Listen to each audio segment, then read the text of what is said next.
I'm Kylie. And I'm Corey. And we are Litlibations. Welcome, everybody. This is our 5th episode. Yeah, We're I'm doing so excited. A Court of Wings and Ruin, Akawar. Part 1. I messed that up It's okay. a couple episodes ago. No, literally in the 3rd episode, because we're 2 episodes ahead. Right now we're editing the 3rd episode. We're recording the 5th. And I said Tamlin instead of Reese, and in one of them, and I was like, I did notice that. I almost died. When So I said it was part 2, and it was part 1. Also, I have a correction from episode 3 that I need to make. I actually have one too. Okay, so my correction is that it was Reese that misted the orange from episode 3, and it wasn't an orange; it was a lemon wedge. Oh, and that was our whole inspiration for the drink, and I messed it all up. So it was a lemon wedge, misted by Reese. Okay, well, so I have one too. So when we were describing winnowing, I kept saying it was transportation, and I meant teleportation. Same thing, though. No, it's kind of the same. It is a form of transportation. It is a form of transportation, but I meant teleportation. So you never said that once. I was like, well, it's transportation. It's in my head. I'm thinking, I know that's teleportation, but it's transportation when it was in my mouth. I don't know what was happening. This is so bad. But anyways, we released our first 2 episodes 5 days ago, and we already have like 100 downloads. That's so exciting. Yeah, thank you guys so much. Yeah, and from Texas, California, Louisiana, and Virginia. Yeah. Do you know anybody in those states?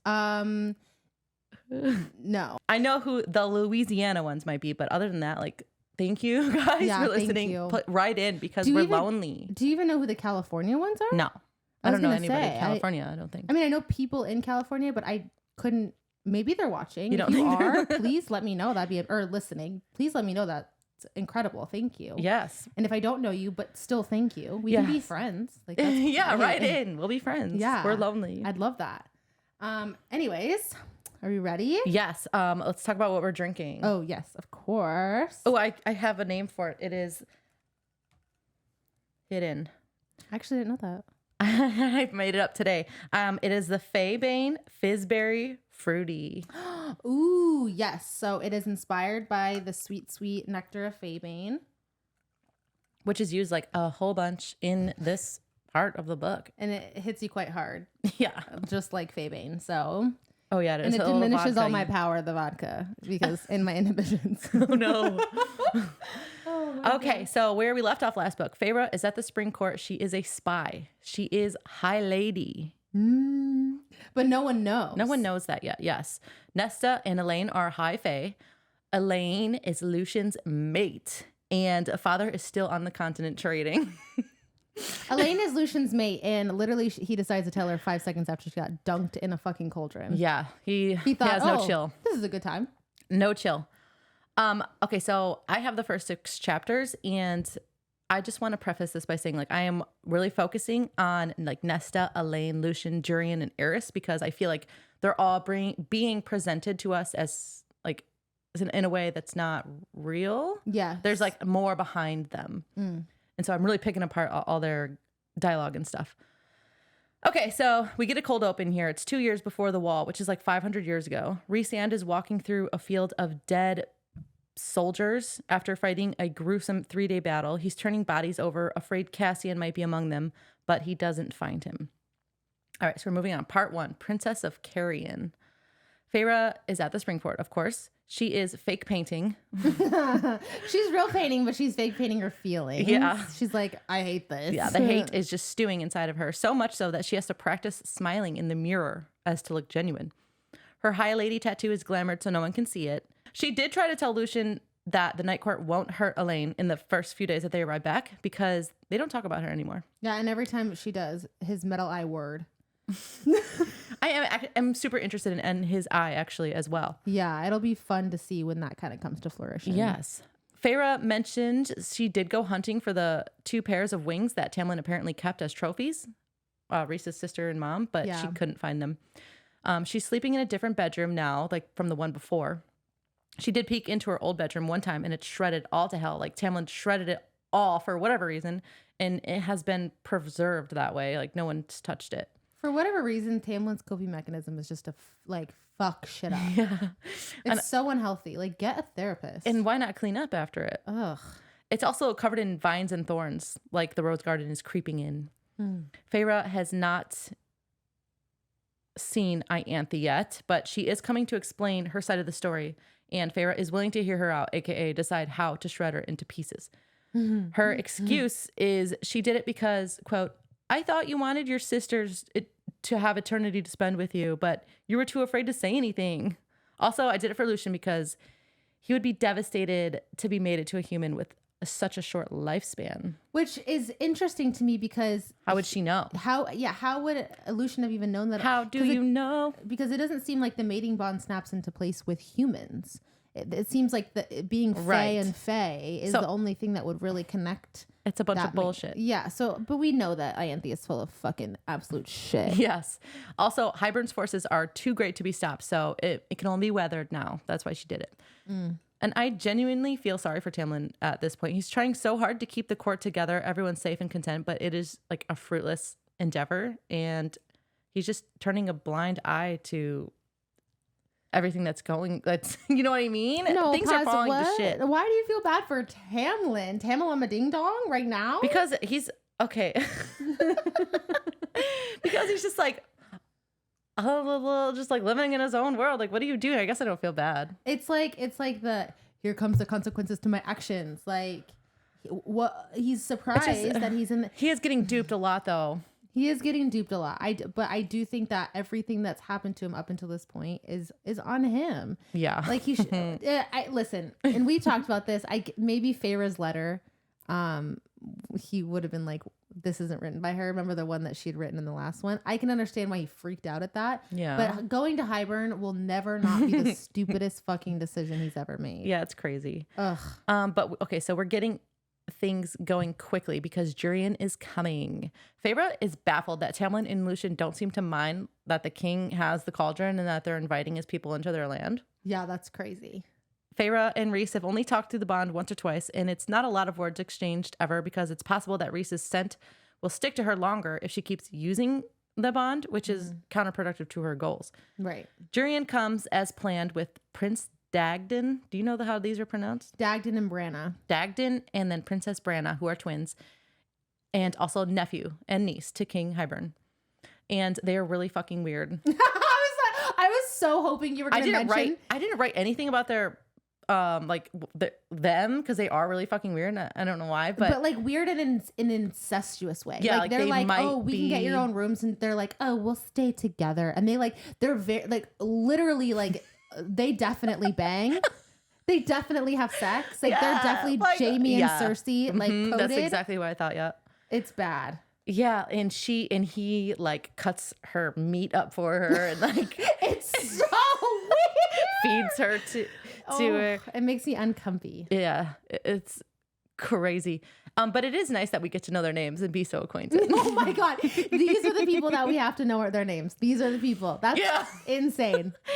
They remind me from the twins from The Legend of Korra. Have you ever seen that show? I haven't. No. Oh, it's so good. The girl twin is voiced by Aubrey Plaza.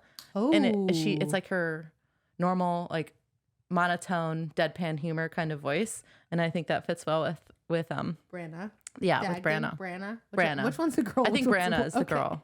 Like, I'm not 100%, but I think. I love their names though. I will say that. Yeah, they fit. I love how casual Jurian is. Mm-hmm. The twins are openly staring out of curiosity at Feyre, and Jurian says, it's not every century that the contested possession of a female launches a war, especially a female with such talents. And Feyre snaps back. Perhaps if you'd bothered going to war over Miriam, she wouldn't have left you for Prince Draken. Then he's like, careful what you say, girl. And she's like, or what? You'll throw me in the cauldron? Oh, that was a good clapback. God, I wish I could be in these books because my reaction would be I'd be like eating on my popcorn. You'd be like a servant in the manor, just like peeking in. I would. Overhearing. This is so good. Did you hear that? But even though like it's tense words between them, I feel like they're vibing a little bit. I don't disagree. Yeah. Also, this guy, Jurian, has been encased inside of a ring as an eyeball for 500 years, and he's supposed to be like insane. And everyone says that, but we don't really see that too much. No. No, he doesn't really show any kind of insanity. He's not like walking in circles, like talking to himself ever. No. That's what I would expect. I agree. Feyre immediately clocks the twins might be Damati, like her. There's just kind of notes that I'm popping in. They're going to the wall tomorrow. Jurian talks shit about Lucian's mate, and he's just stirring the pot. And then Jurian tells Feyre that he knows Miriam isn't dead because he tried to resurrect her with the cauldron, and like it didn't work because she can't be resurrected if she's still alive. Right. And she's like, "Where is she?" And all Feyre says is, "Well, I was told she is dead, so I don't know what to tell you." And then I think last episode I said I thought that Moore admitted to Jurian that she was alive, like while they're at Hybern. But I looked it up, and this is what happened. So Moore said Miriam and Draken drowned in the Erythraean Sea, and Jurian calls her a liar and asks, "Where did you take her?" And Moore says, "Away from you. I took her to Prince Draken. They were mated and married the night you slaughtered Clythia, and she never thought of you again." So I guess it's not like an outright admission that she's alive, but if I was Jurian, I would be like, "Oh, she's alive." Yeah, of course. Like Moore with the gift of truth is spinning some webs a little bit. I guess so. Yeah. Okay. As they're bickering about Miriam's fate, Feyre realizes the twins are trying to get into her, Lucian, and Tamlin's minds. So she snaps up shields around their minds and then drags black talons down their white bone mental shields as a warning. All right, so the next day they go to the wall. The twins check it out for like hours. We don't know like what they're looking for. Lucian says to Feyre, "Whatever you're planning, it's going to get us in knee-deep shit." So he knows that she's up to something. He's been known for sure. Yeah, he's looked at in her Hybern. since. Yeah. Yeah. Feyre ignores him and asks, "What can you even see with your metal eye?" Why did she come up with these things? Sometimes she's so mean. Like in so like she doesn't mean to be. She redirects. She like, you know what I mean? She redirects these things she doesn't want to talk about by like attacking. In the meanest way.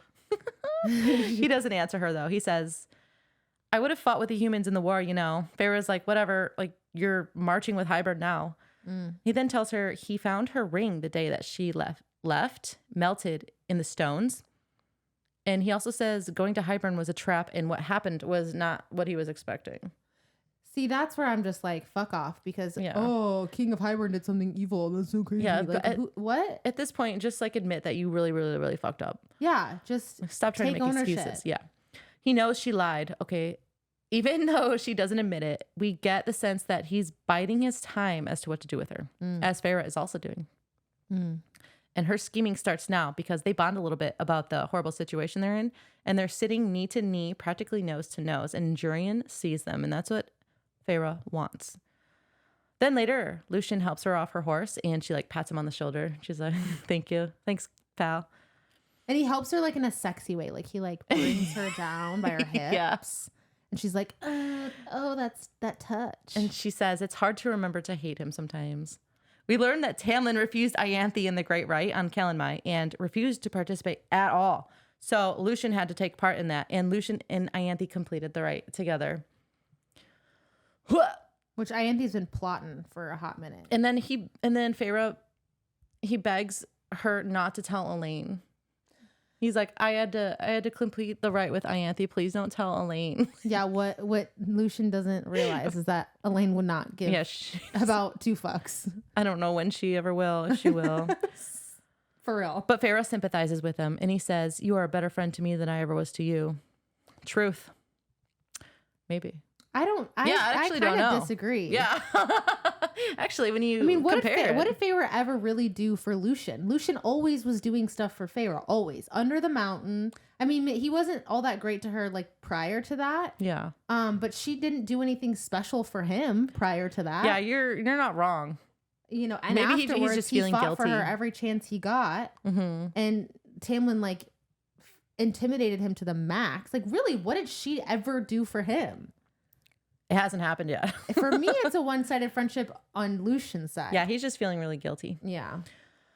Okay, but it only takes a dress being too small for Feyre for Alice to see that Feyre was putting on a ruse. Alice is trying to confide in her that she knows, And she knows Rhysand is good. And Feyre says, like, no, he's a monster. Mor abducted me.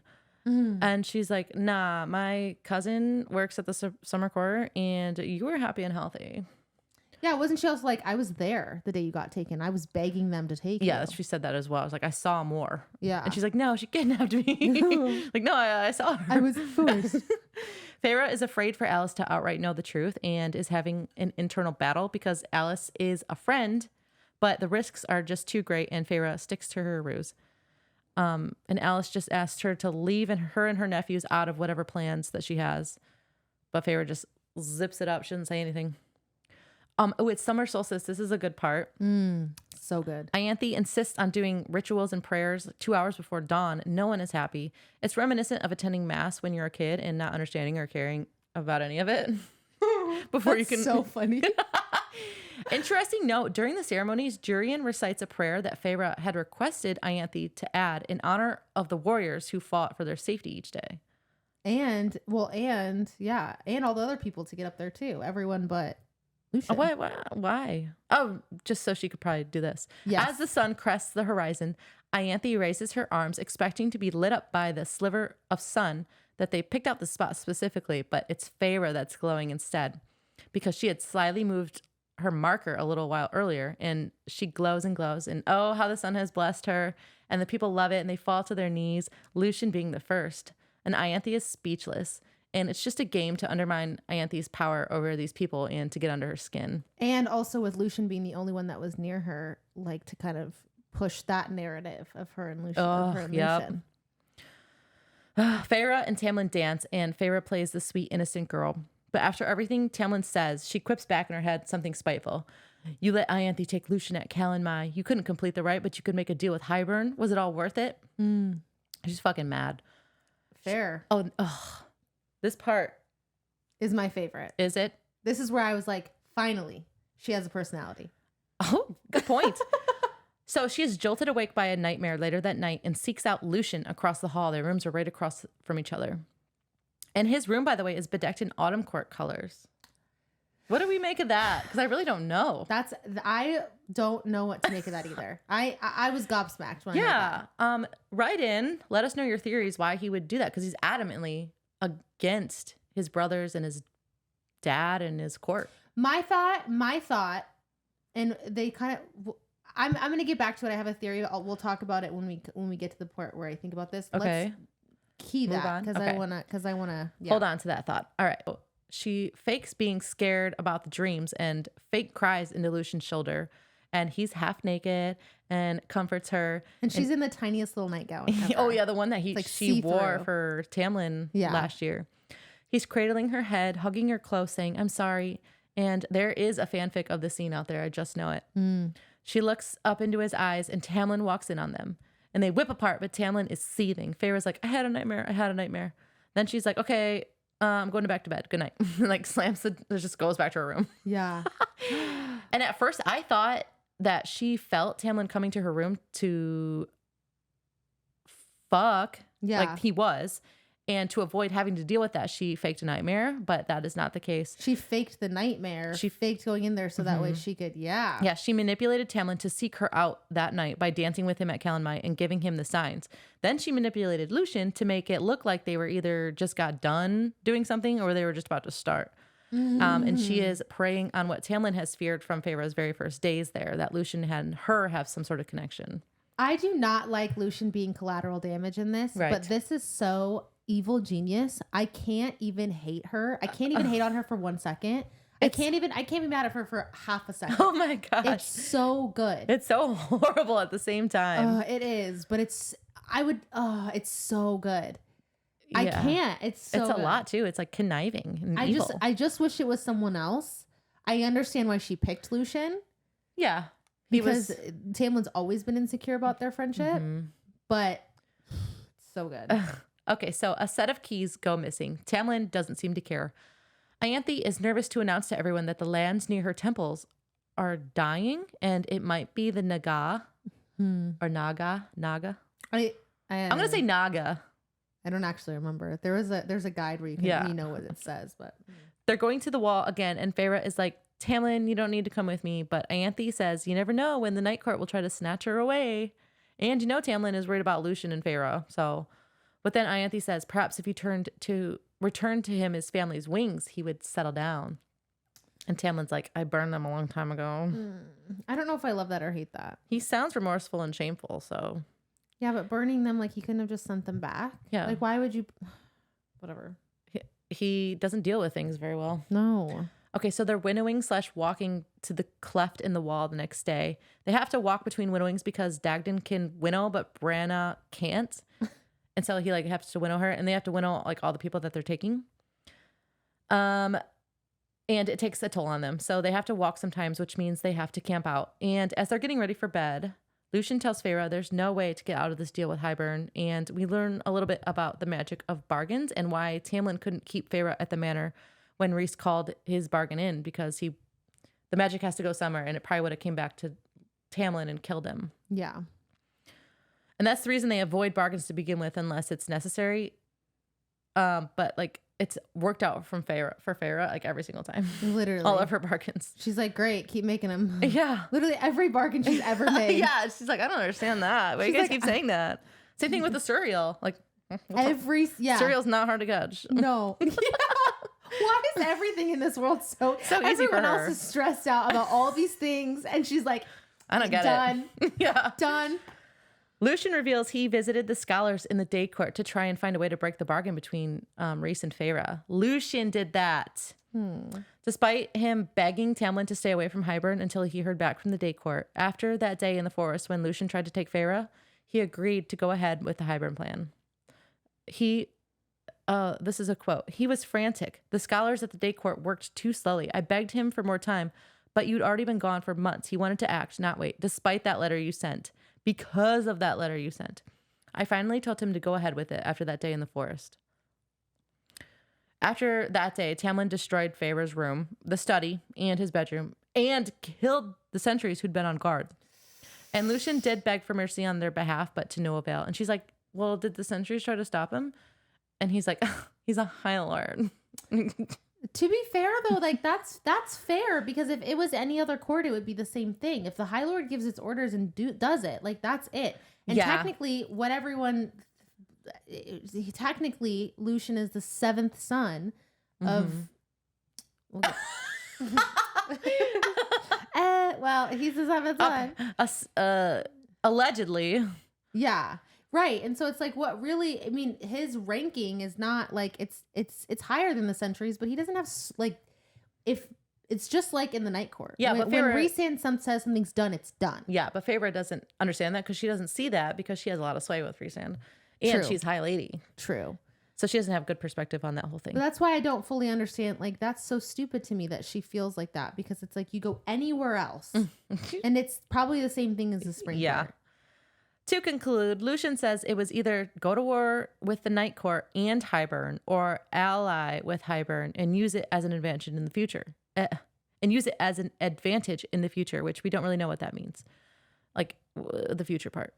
The next morning, Feyre is cleaning up by a stream, and Branna says she'd pick Baron's son too because autumn court males fuck with fire in their blood, and that's why she had so much fun in the war. I'm obsessed with that. And she says that because she can see Feyre is getting close to Lucien on purpose. And everyone's noticing. They hike to the hole in the wall and see 3 children of the blessed looking through it. And it's so funny to me to imagine the children of the blessed going to the wall and then peeking through and immediately seeing these fairies. They're like, oh, we found them. I'm like, what?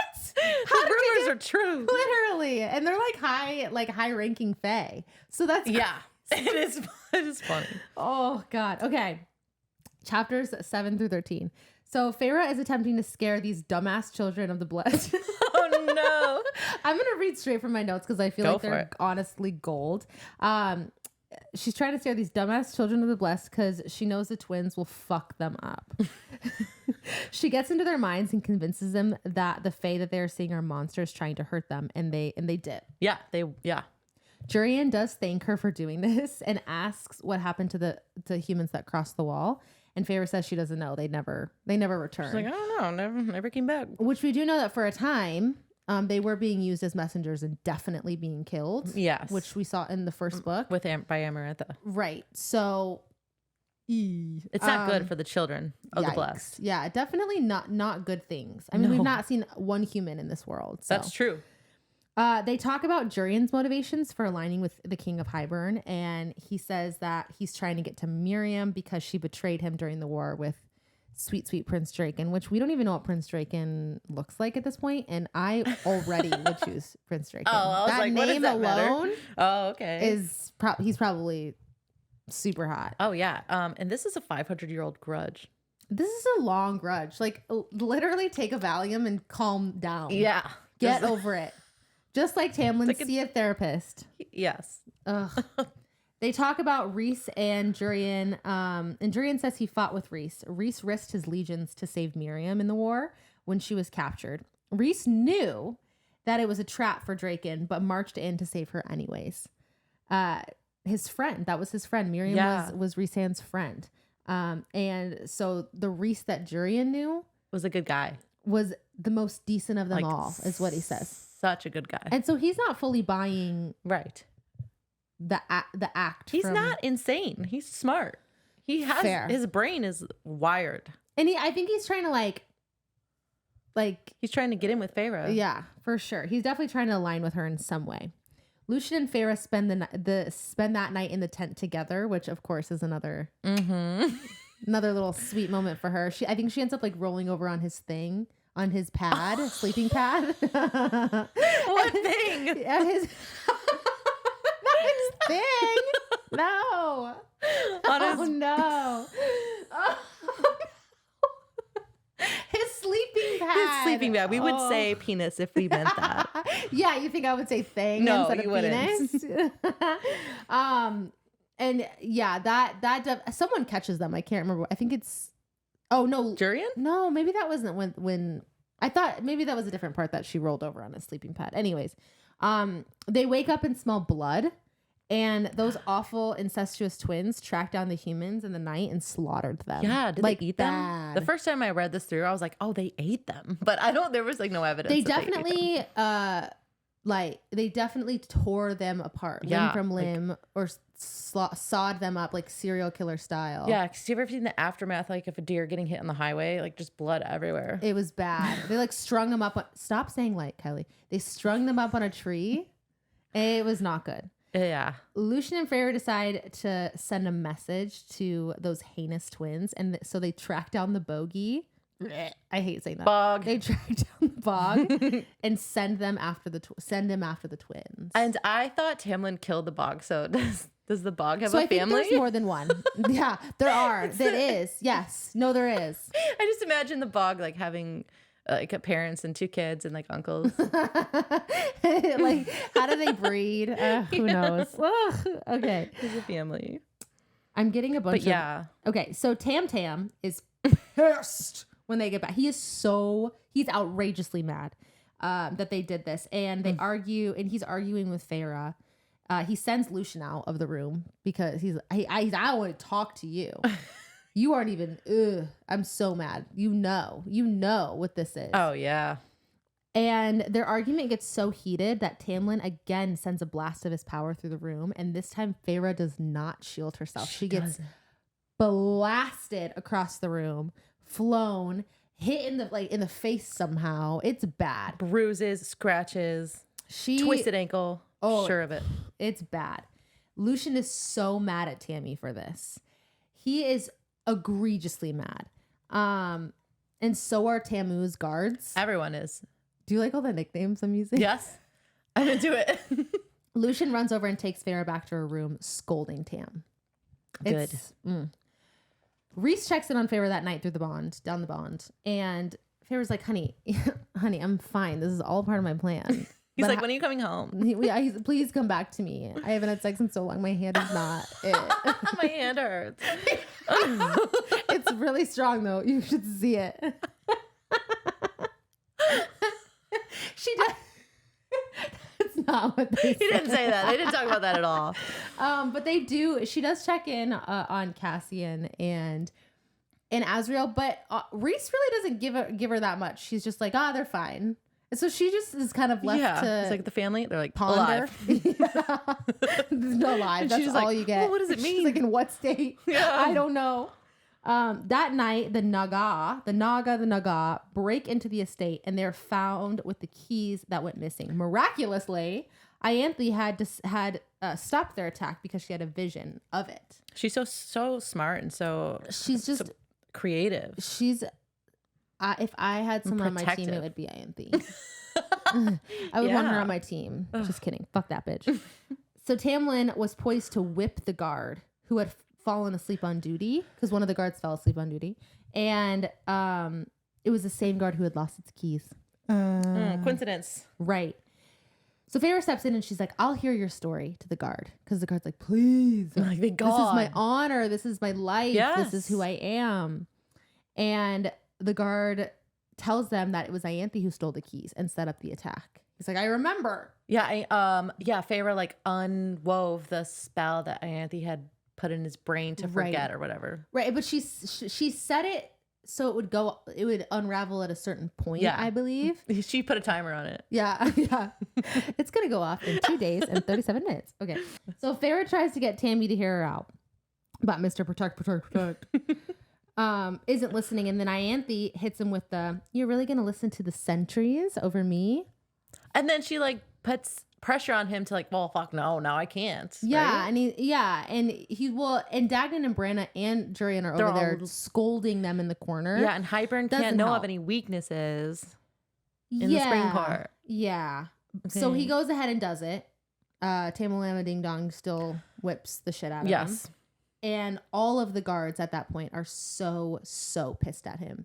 Lucian is pissed at him. Everyone. Bronn and Hart. I don't know any of the other names. Feyre's plans to take down the spring court from within are going very well. Yeah, they're really mad too, because they had risked their lives going over the wall to try and break that curse, prepared to die for Tamlin. With Amarantha. And he's like, we're just not even going to be listened to, because the only reason that curse was on them too is because Tamlin had to open his big fat mouth and talk about her sister, which was fucked up. I don't care who Amarantha is, that's fucked up, especially when you're in a position of not power. Yeah, it's all Tamlin's fault. So ridiculous. Yeah, so Feyre's plan is all coming together. Good for her. Feyre helps clean the wounds after the guards are whipped, and Bronn and Hart apologize to Feyre for everything. And she says something along the lines to like, if I told them to stab themselves in the heart, they would have done it at that point, because they felt so bad. Alice tells Feyre that night that when they all go to the third hole in the wall, she's leaving for the summer court with her nephews. Which, full circle moment for Miss Alice. Yeah, and she needs to get out of there. I feel like other people are starting to do the same. We just don't know it yet. And I'm not surprised, though, because the summer court really and truly is her home. It's her home. So. And her nephews are here, right? They're at the spring court? Yeah, they're all They need to get out. Yeah, Alice. Yeah, they need to go. They're about to be like adults soon, I would hope. It's been a long time. Yeah, what are they, like 50? I think they're 50. Yeah, they're like fucking 16 and they get your shit together. The next day, they go to the third hole, and also Tamlin and Ianthe. Stop! This is your fault now. They go to the third hole. What hole? The hole in the wall. Okay. Tamlin and Ianthe come along probably because Tamlin is feeling emasculated by Lucian. 100%.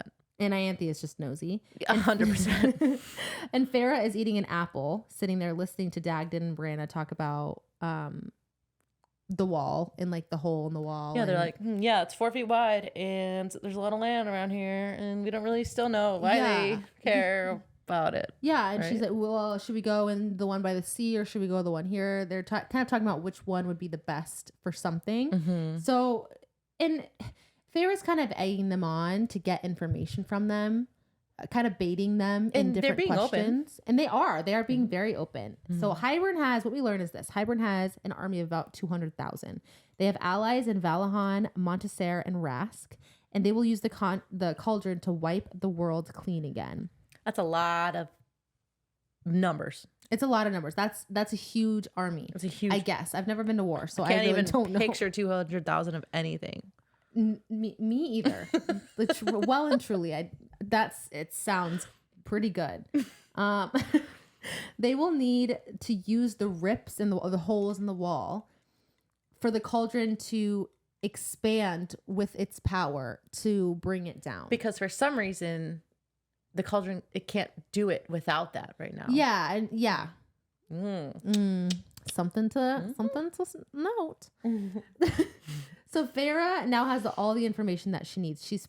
The spring court is primed to fall. So she grabs all of her shit. She had a bug out bag. And she steals Tamlin's bandolier of knives. Oh, yeah. So good for her. Whatever, yeah. Yeah, and is ready to get the fuck out of the spring court and go back to Reese. Her plan is stopped short when she hears the voice of a she-devil taunting Lucian.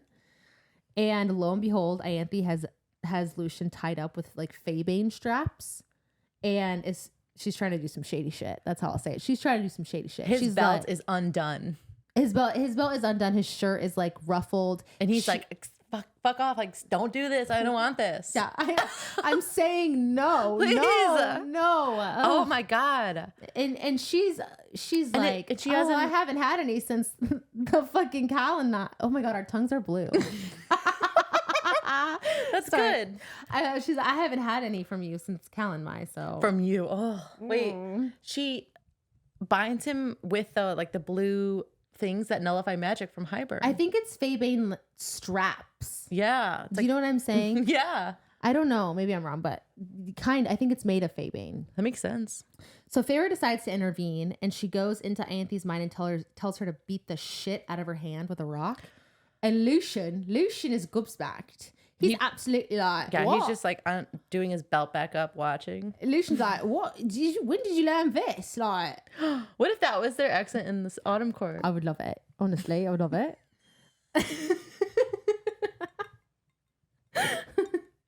Okay, and of course, the incestual, nasty ass twins see it all and confront Farah. They're like, I think the word you're looking for, Lucian, is Demati. Because she's Demati. Oh, yeah. Because Lucian is confused. Because Lucian is gobsmacked. He's like, what is going on? Ianthe, really what are you doing? Yes. Got it. I caught up. What? I wouldn't have gone that far.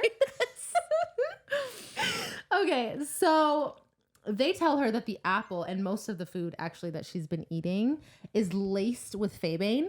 Mm-hmm. And she had been having headaches this whole time because she thought it was because she was using so much of her powers to like keep the shields up around all of their minds. And it was also weighing on her a lot. She was really tired and just very much like depleted after using her magic, more so than she ever has been. But to be fair, she hasn't used her powers a ton up until this point. Yeah. This is the most she has used her powers. So I can see why she wasn't like super concerned privy to it. Yeah. Yes. And they said that there's the apple that she ate had so much faebane and it was made with water induced faebane. Yeah, they like knew she was planning something that day, so dosed her with more of it or something. And it was supposed to make her powers completely deplete in the next, not forever, but just for a couple days. They're like, you got about 10 minutes, and she's like, you got 10 minutes, so whatever magic you got to do right now, you better do it. Better do it immediately. They have an epic fight scene where Feyre uses all of her training with Cassian and a bunch of winnowing to slay the shit out of those awful twins with, to be fair, the small help of Lucian. He does help a little bit. It was a pretty cool battle though. These guys, how long have they been alive? They're trained Demati. Well over 500 years old. They're formidable like foes. Yeah, for sure. And she's winnow, strike, winnow, strike, winnow, strike. I think for her, it really comes down to how like her reading her opponent and being able to anticipate those things was the big thing for her. And also she's constantly underestimated. Oh, it constantly and consistently to her benefit though. 100%. And so after that, Lucian, after they defeat those fucking twins, thank God they're dead as shit. I really like the twins in a character way.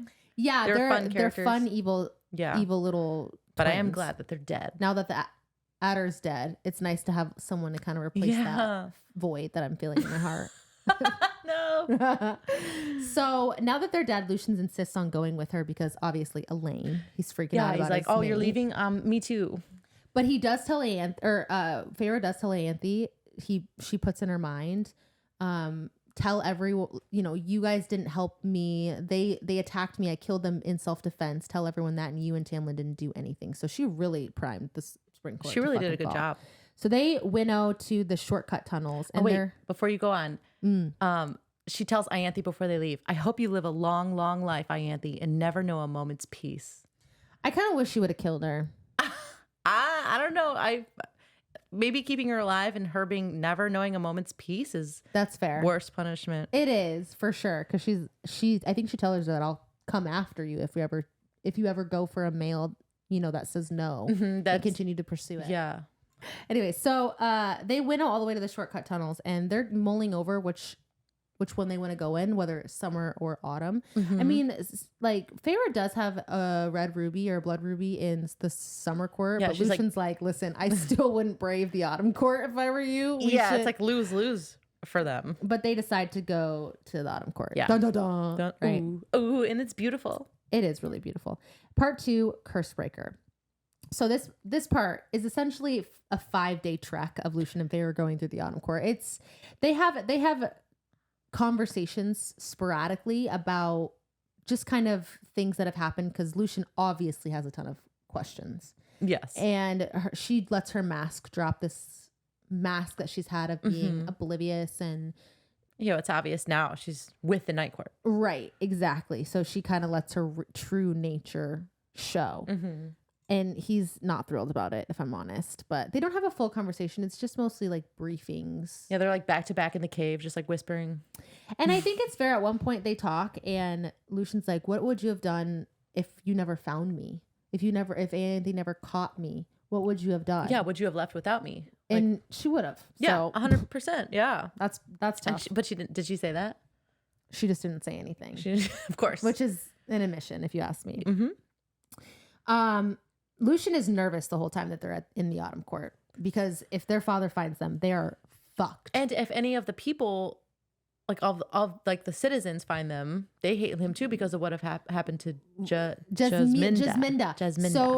So it's not Jasmina. I did say that in one of the other ones because I was guessing and I couldn't remember. It's Jasminda.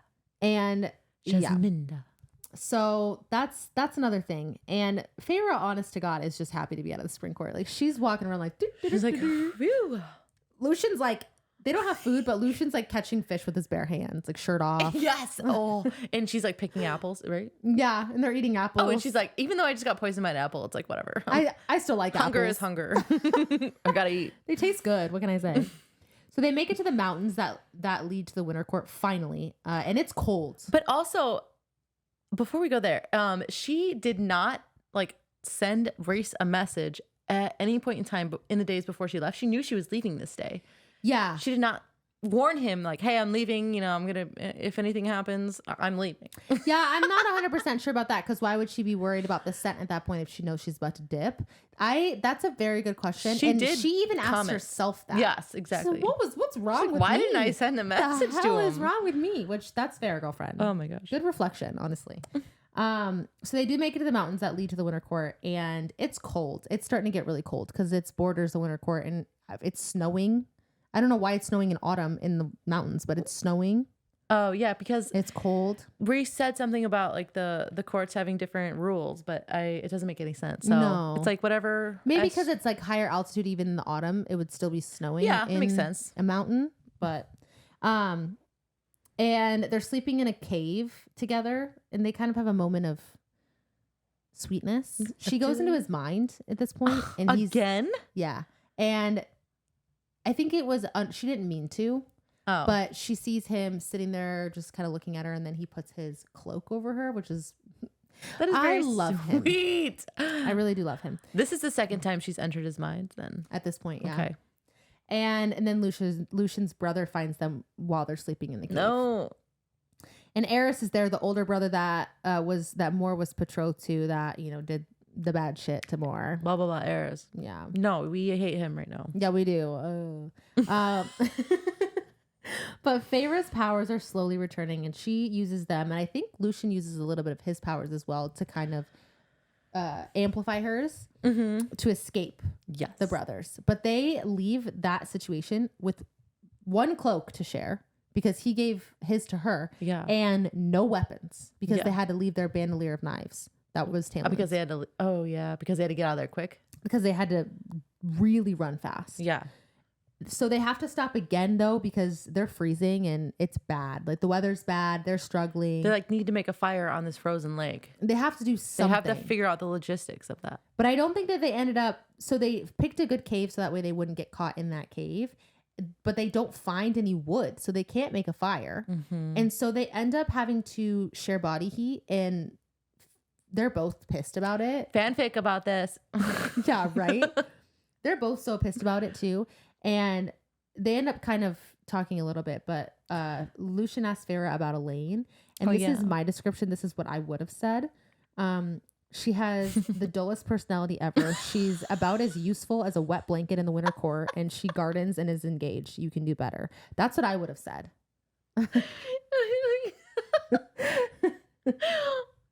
Luke should have been like, what the fuck? She's gotta have some redeeming qualities, right? Tell me those. She gardens and she's pretty. That's about it. All I got. Yes. That's it. But she can't make food. She can't grow food in the garden. That's the problem. It'll The just be seeds were flowers expensive for the rest of your life. And he's like, I just gotta see her one time. That sounds beautiful. I just gotta see her one time. Really love that wet blanket thing you said. So they make it to the winter court border, and they do not think that Eris and the brothers will come after them. They're crossing a large lake, and then Eris and the brothers come after them. They were wrong. They were very wrong. So wrong. Thus ensues another epic scene of Lucian and Farah running across the ice of a completely frozen over lake. Eris trying to melt the ice with his power. Farah trying to refreeze it with hers. Eris winnowing in front of Farah, knocking her ass to the ground, which was kind of funny. Yeah. And wrapping her hands and mouth in fire bands. Oh my God. Yeah. And it's hopeless at this point. I thought that she was going to get dragged back to the autumn court. Yeah. And then bam, the sexiest scene you'll ever picture in your entire life. A male hits the water. The man, the myth, the legend, Cassian! Yes. Oh my God.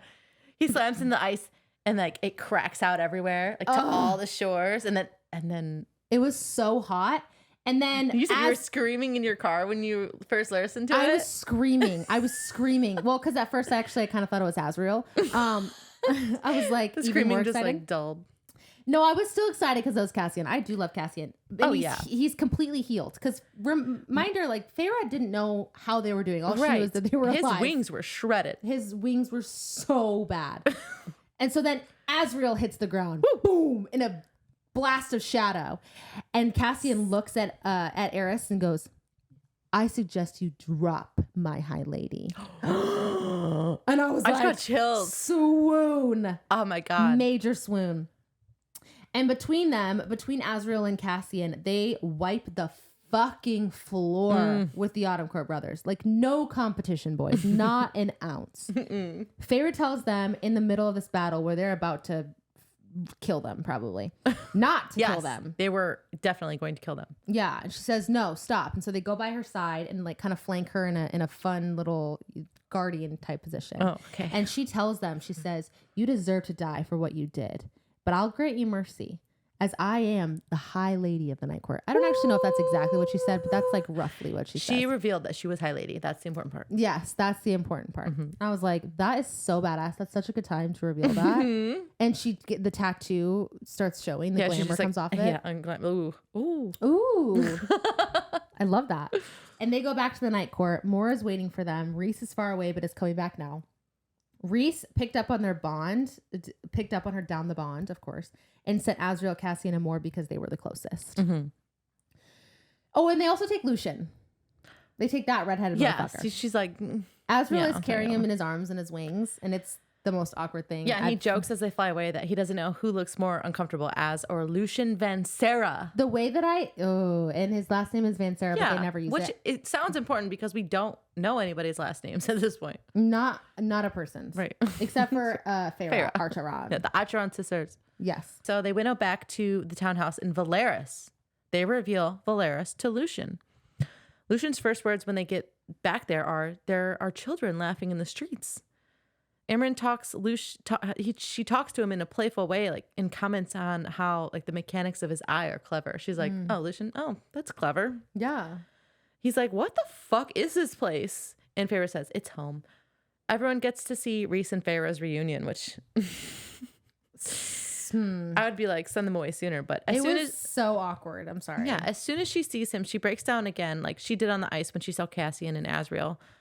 And Rhys confirms to Lucian that Feyre is indeed High Lady of the Night Court, and he tells everyone, find somewhere else to be. But Rhys tells Feyre of the aftermath at the Spring Court. Tamlin's sentries abandoned him, and half of his people did not show for the tithe, which was like 2 days ago. Good for them. Yeah, for real. Fuck the tithe. They should have left the Spring Court when the tithe was reenacted. Yeah, I would have. Yeah, people are leaving for other courts right now, and there are whispers of a rebellion. Good.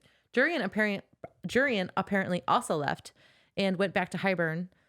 Yeah, what would he have done? Stayed? Yeah, he's like, things are getting weird. I gotta get out of here anymore. I gotta go home. Ianthe confined herself to her temple. She's traumatized as fuck and probably super embarrassed. Or just brain-addled. Yeah. This whole time they're being touchy and feeling, glancing at the bed, etc. They're like talking and she's like, what about? They both are. They're like, where's that velvet softness? Oh, no. One in my hand right now. But only now does Feyre ask about her sisters because she has not seen them since they came out of the cauldron. Yeah. They're at the House of Wind, safe, etc. And Feyre decided, well, I don't want to see them yet. We learned Rhys was at the Queen's compound, and that's why he didn't rescue her himself. They had gone radio silent since Hybern, and he wanted to know why. I don't know if we get answers about them. The Queens are very mysterious. Oh, and what follows is a 7.5-page sex scene. I counted the pages. 7.5 pages? In the book, it's 7.5 pages. That's crazy. With phrases like, my breasts tightened. Okay, so what is about that? I was gonna ask you that. Because at one point, he's watching her bathe, and she's like, my breasts tightened, and like he like looks down and watches her breasts tighten. So what is happening? I'm in a group on Facebook, and people have asked that question, and some people's breasts do tighten when they get like you can turned feel on. It? Yeah, I've never had that happen. That's crazy. I didn't know that was something that you could see physically. No, I didn't either. Like nipples harden, but like I've never seen breasts. Right. I picture it lifting. Yes, exactly. If I was an author and I tried to write a sex scene, like I would have never mentioned breasts tightening. Obviously, Sarah J. Maas She did her research. Or her breast tighten. Yeah. Okay, so her breast tightened, the proud length of him, the velvet softness of him. At the apex of her thighs. My core tightened, seated to the hilt, etc., etc. Oh, curls or toes curled. Yep, toes are curling. Half of it is Rhys watching Feyre bathe, and then they go back downstairs. Lucian is still in his dirty clothes he was fighting in. Yeah, that's so rude. I'm sorry. They had to have been traveling for like 10 days out there. They didn't even offer him a change of clothes or a bath before they went up there and did all that. Yeah, had a 7-page sex scene. Yes, and Feyre was like, "Oh no, I should have offered him." And then she's like, still doesn't though. And then she was like, that thought like disappeared in a second. Like someone else started speaking, and she like stopped thinking about it. Oh my god, they're treating him so bad. So bad. I really don't understand this. Like they threaten him. Feyre showed Rhys everything that had happened at the Spring Court, but Rhys says hearing it and seeing it are two different things. Yeah, he's so mad because of Lucian and his reaction and his involvement, whatever. But I think it's fair for him to feel like Feyre is in danger after, I mean, more than centuries, millennia of the Night Court posing as this horribly but Rhys is like mad at him. But like, mad. Look at what you were fucking presenting to him. You're presenting everybody. to the world. Right. Yeah, of course they would think that anyone was in your grasp that you took the way that you did was gonna. Yeah, I don't. It was. This scene. I'm just gonna go through it. They're just mean to Lucian. They are. He does explain to Lucian that Elaine is safe and what she chooses to do these past weeks has been her choice. He's all about choices except for when he isn't. Yeah. They have a weird interaction, and it feels like Rhys is trying to tell Lucian how to court Elaine. And Reese is fucking mad at Lucian because of what Feyre went through at the Supreme Court. And he explains how he mated Feyre. Like, he felt the need to explain it. He's like, I didn't steal her away, okay? We were mated. I don't get it. And but then Reese says, so again, I will only say this once, which is contradictory and it's really funny. Yeah, he says it like 4 times.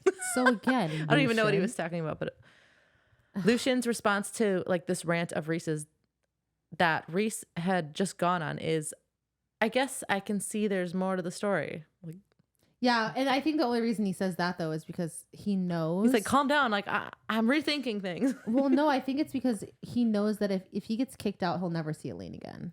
Yeah, I think he's kind of going with everything because he's like, I gotta see Elaine. Yeah, and Reese knows that. Yeah. So does Feyre. Yeah. And I think that's kind of fair because I don't think he really wants to be there either. True. But Feyre knows Lucian. She saved him from Ianthe and the twins from Tamlin.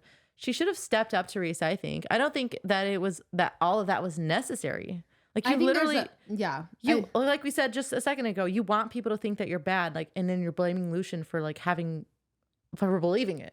Well, and I think the other thing too is Reese gets so angry at anyone that's involved in anything that hurts Feyre, even if they're in proximity. Yeah, I mean, we'll see that for the next 3 books. And I think Feyre looks at Reese like he's an all-knowing God.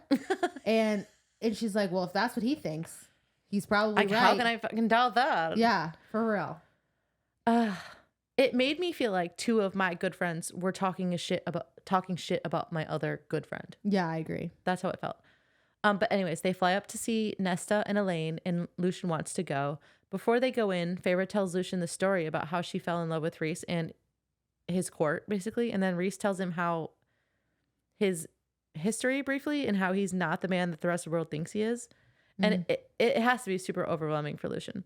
But he just wants to see Elaine. Yeah, he's like, I don't actually care. Yeah.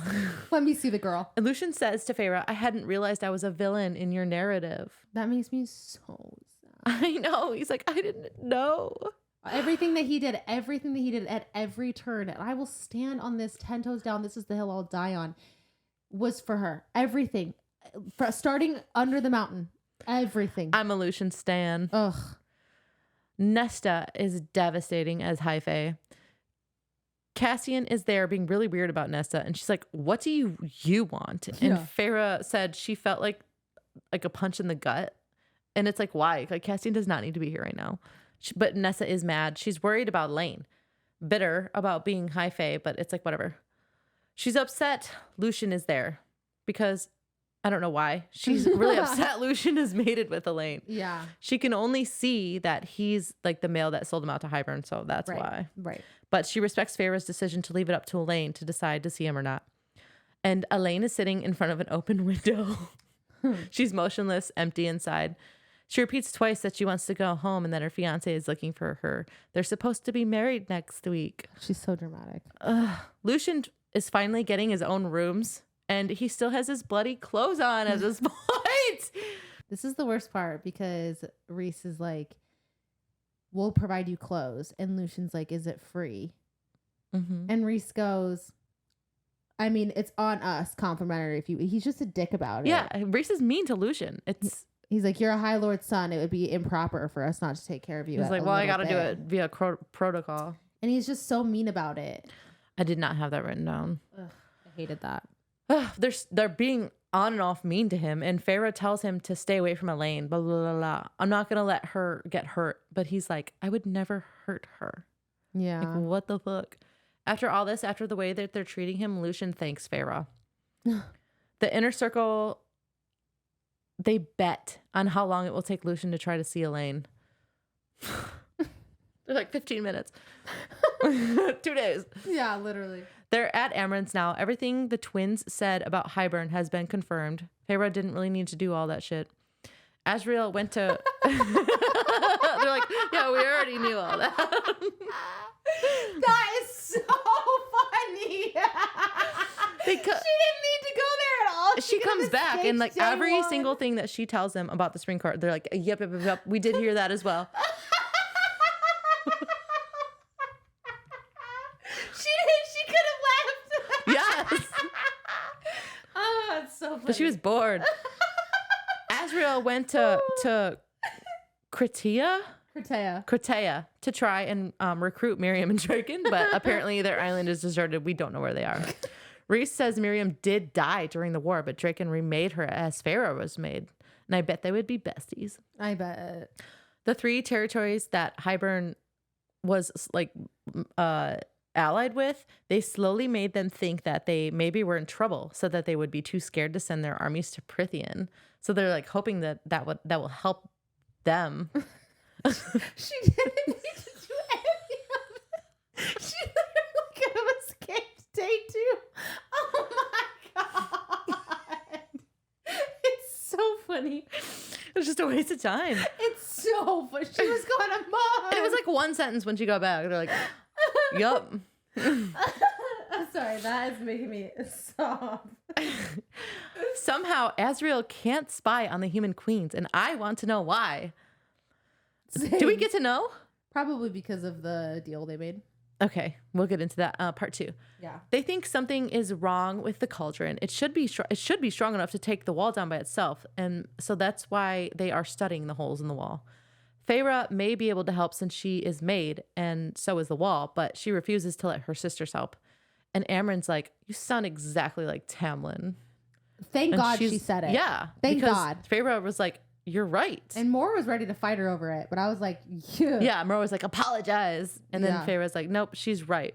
She is right. Yeah. She will approach Nesta and Elaine and see if they're willing to help. At the very least, be some sort of spokesperson about how like the Night Court are actually super nice people. Like, can you at least tell people that we're like really cool, nice? Yeah. Reese makes a comment about how he doesn't know if Valeris is ready for Nesta Archeron. And Feyre was like, "My sister's not some feral animal." And she's mad, and I'm like, she's probably defend mad your because sister. she realized she just spent a month in the spring court and she didn't have for no reason. She didn't get any useful information. But she wants to leave the sisters a choice anyways.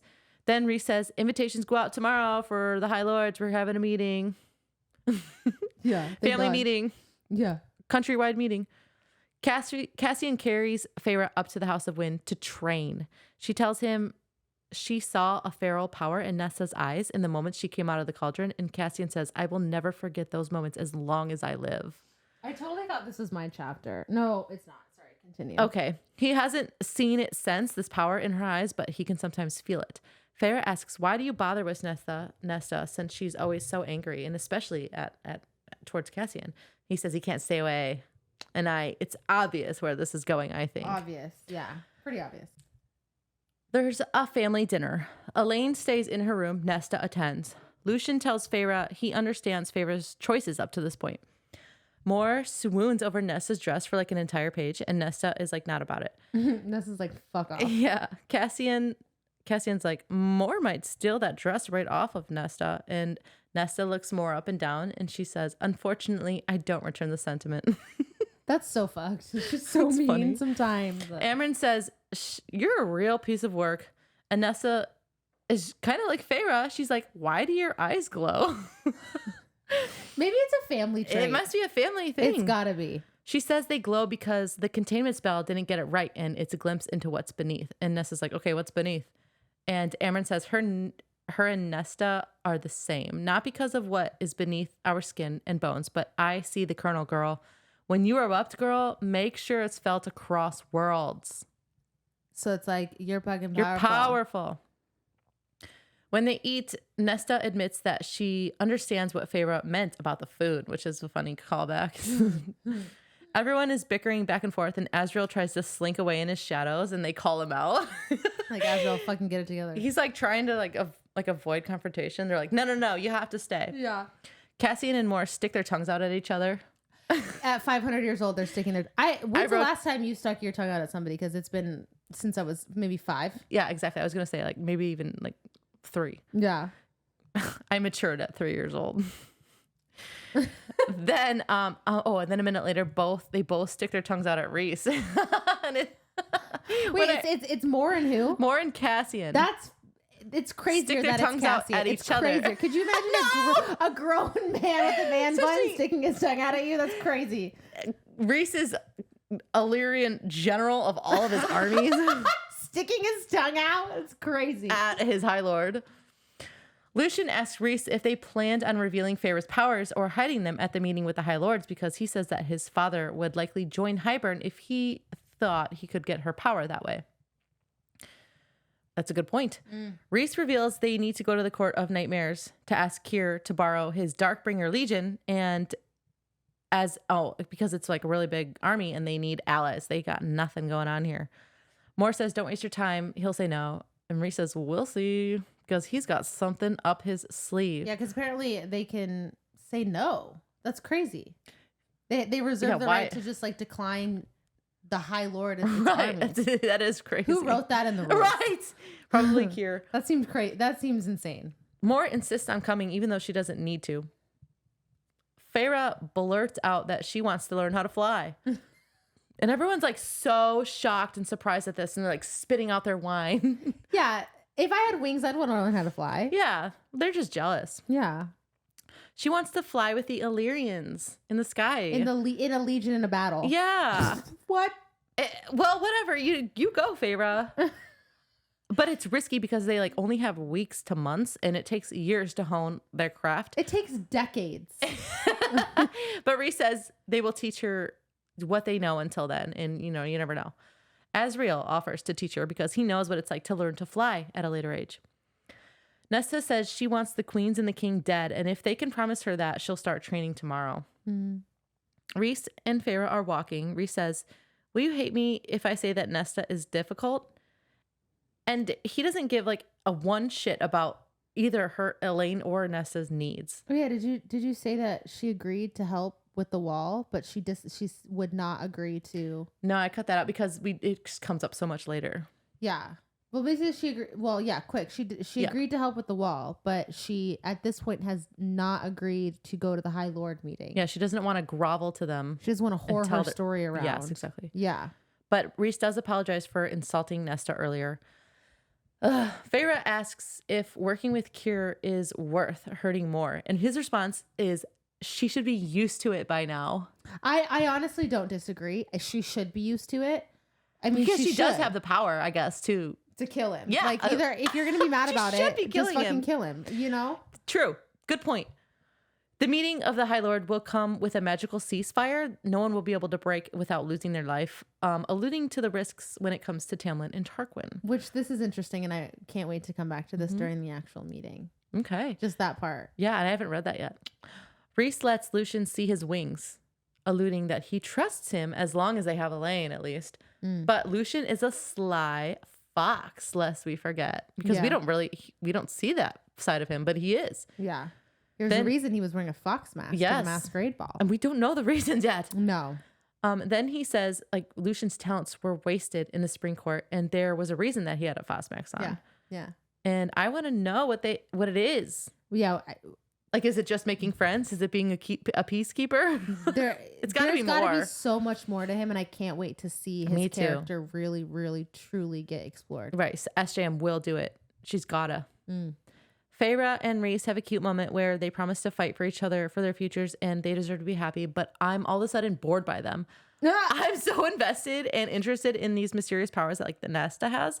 And Amren is so sure that more than one world will know about her when she comes into her powers. Yeah, I don't disagree. They are getting a little boring. What's going on with Elaine? Ugh. Why can't we spy on the queens? True. There's so much going on that they are not really a point of interest. What is the meaning behind Lucian's fox mask? Agreed. Tune in to find out. Tune in. And Lucian, like the way he's being portrayed as a sly fox, this kind of reminds me of Littlefinger from Game of Thrones. Oh my God, facts. But I don't like Littlefinger. No, like a good Littlefinger. Yeah. Could you imagine? Ugh, I would be obsessed, because I was obsessed with Littlefinger. I really was, in not a weird way. Don't get me wrong. But just I really admire that kind of that ability to kind of use your wit in situations to get out of or get into or get things in any kind of situation. It's so. I just think it's such a cool trait. He'd be really good on Survivor. I agree. That's an interesting. Yes, I'm obsessed with the Survivor. Okay, so the next day, Cassian and Feyre are training, and Cassian is pissed at Feyre. He's so angry with her, and she's like, "Are you mad at me?" And he was He goes, well, yeah, of course. You know, you keeping, yeah, I'm so mad. Yeah, well, You keeping your high lady status a secret was during Hybern is unacceptable. They would have handled things completely different in Hybern if they would have known. And Feyre goes, you know, if maybe that's why you kept it a secret. Well, that's the point. Right. You know, that we didn't want that to be a factor in how you guys reacted and acted in that situation. But he's so mad, and he was mad at Rhys. Him and Rhys had words. They fight. They had a really bad words. They do argue a bit. I think the main thing is Cassian's just upset because in Hybern, she gave herself up to the Spring Court because she didn't see herself as essential. And I think people are frustrated with her because she's the only one that can't see her worth and her what she brings to the inner circle. Which would kind of be annoying if I'm honest. Yeah, I'm like, look, listen, you're Rhys's equal. Right. There's a reason that you're his mate, for that girlfriend. So Nesta appears, claiming she's looking for Amren. Sure. No, she is looking for Amren to train her to help her to get her powers or to learn her powers so that way she can help with the wall. And her and Cassian go at it for a bit, and Feyre begs Rhys down the bond for him to come save her. And Rhys is in an important meeting with the people that run Valeris, which the governors, which is my first thought with this isn't Feyre High Lady? Why the fuck is she not in that meeting? Why is it just Rhys that's in that meeting? Question it at all. Not for a second. My first thought is why is she in training and not in a meeting like that? Because he is a liar. Yes, facts. Anyway, so Rhys sends Azriel to Feyre to start their flying lessons earlier. And they go through, they basically have their whole first session is just him kind of checking her wings and making sure that they look good. And I thought this part was so funny. I have this in all caps. It says, Feyre modeled her wings after Azriel's. Like they are an exact copy of Azriel's wings and not Rhysand's. Feyre said, biggest wingspan where? Here, bitch, on my back. Are you joking? That's crazy. That's insane. I did not catch that. I wonder if that keeps Rhysand up at night. That's my Roman Empire. I wonder if he's like, fanfic. Why not my rings? Someone please write a story. Write a story about that. It's that is so funny to me. Oh my gosh. Ugh. Okay. But so Feyre crafts these wings with her magic, and Azriel is like giving her pointers like, fix it here, do that. And he's like, that's very impressive. And she's like, well, it was the magic. And he's like, no, you're an artist. You're an artist, which is super sweet. But like, it was based off of his wings, which is so great. That's so insane to me. That's insane. No, that is such a good point. I did not catch that at all. Like she's touched Rhysand's wings, but she's still modeled them after Azriel's. That is insane. I love that so much. I'm obsessed. Oh, we love the Shadow Daddy too. Don't worry, Feyre. Like I would model my wings after Azriel's. I get it. I do get it. Okay, so Rhys and Feyre head to the library under the House of Wind to basically do some research on the wall. This is such a crazy chapter to me. So we get a bit of history, and I think this is important a little bit because sometimes SJM mentions things that so far have not made a full circle moment, right. But I do feel like some of the things will for sure. Oh yeah. So they do talk about the history of Fae and humans and how there used to be half breeds between humans and Fae. They used to breed. Which yeah. Kind of makes sense because like humans were slaves, and I'm sure that happened, right? Yeah. In not so great ways. Yes. And that there are lines of humans that have Fae ancestry. And in the library, we're in the library now. So that's basically the history of Fae and humans. And and during the war, humans, like half breeds, were treated really poorly. They were pretty much treated as humans. Yeah.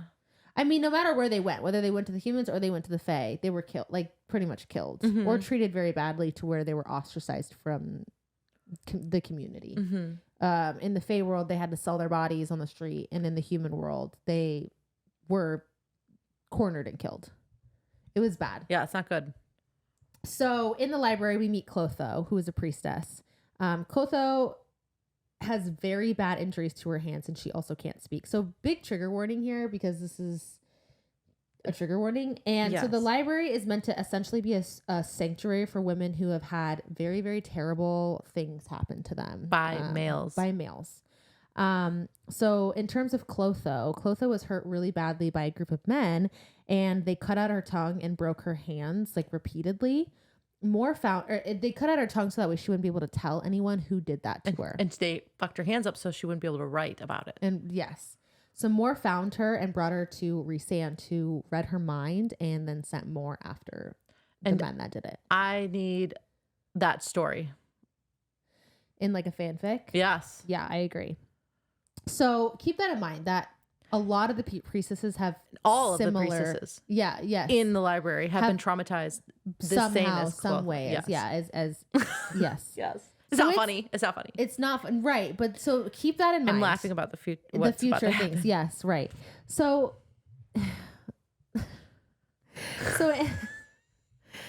basically, right after that, they're talking about all of this. Like right after this, Rhysand makes a move on Feyre. Like he talks about taking her in the stacks. He's touching her through her Illyrian leathers. And it was so distasteful. Yeah, and I opinion. caught it too. It was so bad. I'm like, how are you touching your woman in a place where these women have gone through such atrocities by men? It is so inappropriate. It's wild that Rhys would. First of all, he told her all of this history. He's like, I'm going to take you in the stacks. I'm going to take you on this table in front of everyone. But to even think that is outrageous. It is. It's a mistake, honestly. Ugh. Okay. So now we've got past that atrocity from Rhys. That's almost unforgivable in my opinion. I love the priestesses in the library. Don't disrespect it. No, don't even think about disrespecting it. Not even thinking about it. No. Okay, so the library has essentially this ginormous hole in the middle that is it like ascends into darkness, and there's a monster down there. Cassian once flew down there and was so terrified about what he saw that he can't even talk about it for 200 years. For 200 years. He has not told Rhys what he saw. He is traumatized. Okay, which is captivating. Yeah. So then, anyways, after Rhys tries to feel up Feyre and wants to take her in the stacks. They decided to do some research instead of fucking in the library for. Good for them. They do have a long history throughout this series of fucking in the worst places and in the worst times. They cannot seem to keep it in their fucking pants. Yeah, that's why I'm over them. I'm so officially over them. Ugh. Okay, so what they found out about the wall is the wall was never made to last. It was always supposed to be a temporary solution. Feyre gets the idea as they're talking to, because they're talking about Hybern and his powers. And she says, what if we create an army with monsters? Yeah, we got all these monsters just right at our disposal. Let's use them. And she's like, well, why don't we ask the Bone Carver to join our forces? Which is a genius Such a good idea by Feyre. The Bone Carver's cool as fuck. Sometimes she's very smart. She's starting to actually get intelligent a little bit. Yeah. I'm proud. I'm proud of her.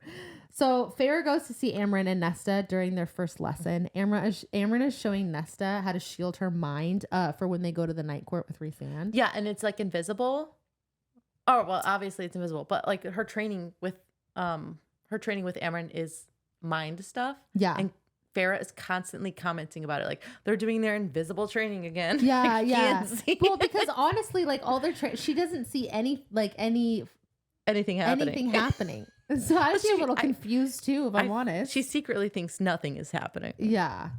So anyway, that night, funny. That night, Feyre does have a really bad nightmare about Under the Mountain. Her sisters are being tortured, and Amarantha takes Rhys to bed. So she is like, oh, stressed. Yeah, that one did resonate with me a little bit. The pressure is very much getting to Feyre, I feel.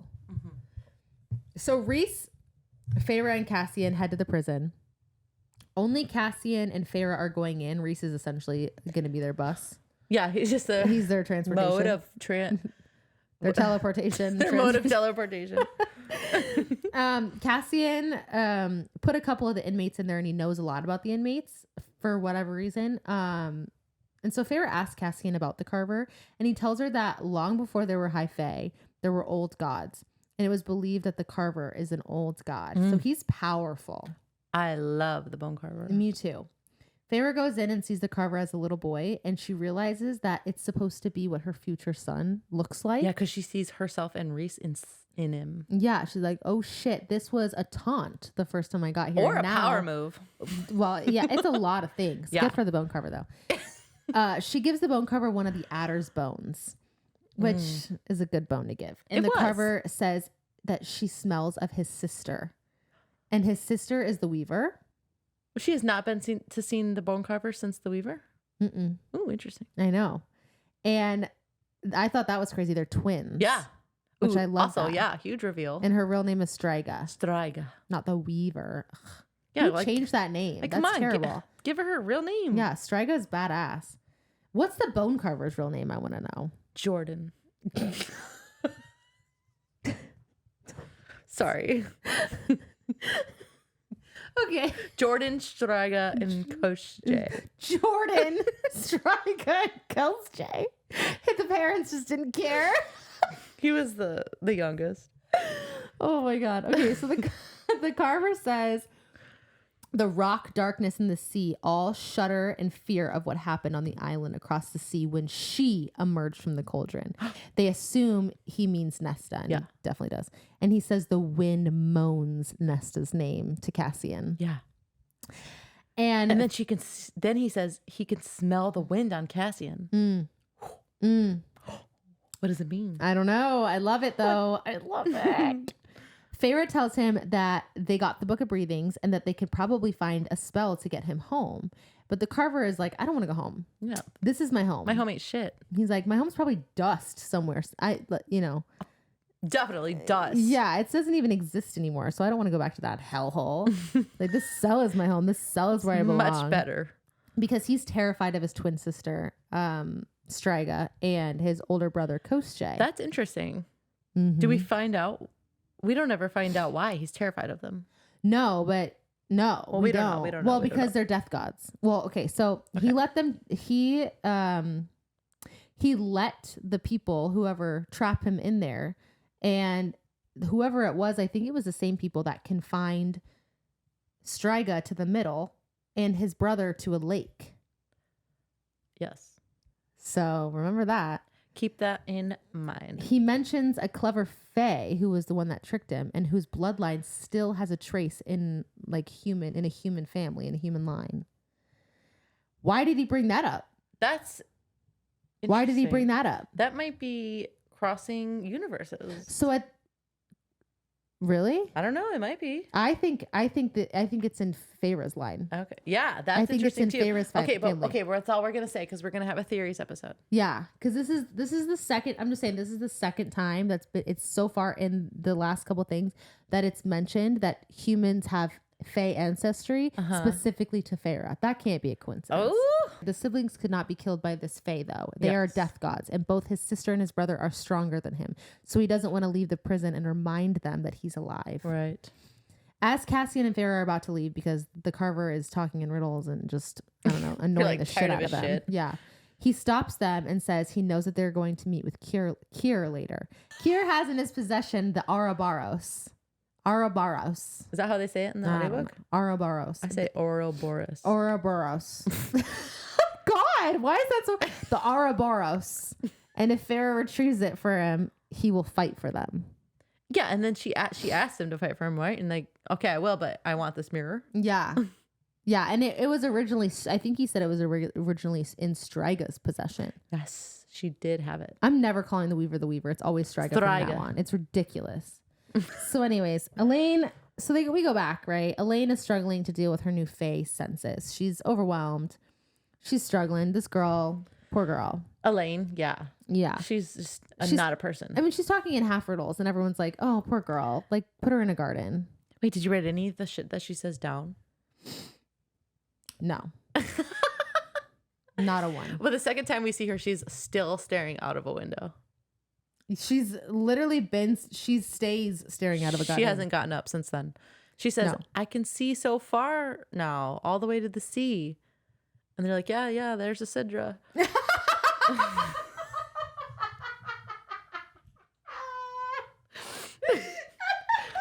And then she says, I can hear your heartbeat if I listen carefully. I can hear her heartbeat too. And They're like, yeah, hearing is pretty strong. You can learn to shut that out. It's like, I can hear the sea, even at night, even in my dreams, the crashing sea and the screams of a bird made of fire. Ah, poor girl. I think that's it. Yeah. Okay. and they are still up in the fucking House of Wind at this point. So Lucian, so Feyre and the sister Nesta, I forgot her name. That one sister, the other sister. Yeah, the mean one. Yes. Feyre and Nesta go over in the stacks because they're concerned and they're talking. Feyre has a wind of like windshield around her, and then Lucian comes in, and he spots Elaine, and he's like, "Oh, talk to her." Ooh, that's my mate. That's my mate. Okay, and Feyre actually gets into Lucian's mind, so this is now the third time. Well, because she is technically worried for Elaine, so that's fair. Yes. Okay. Elaine asks who he is, and he tells her his name, and Elaine's like, "You're the one that betrayed us in Hybern." Like, oh yeah. Maybe not with that much sass. She's like, "You're the one that betrayed us in Hybern," because her voice is even a wet blanket. Yeah.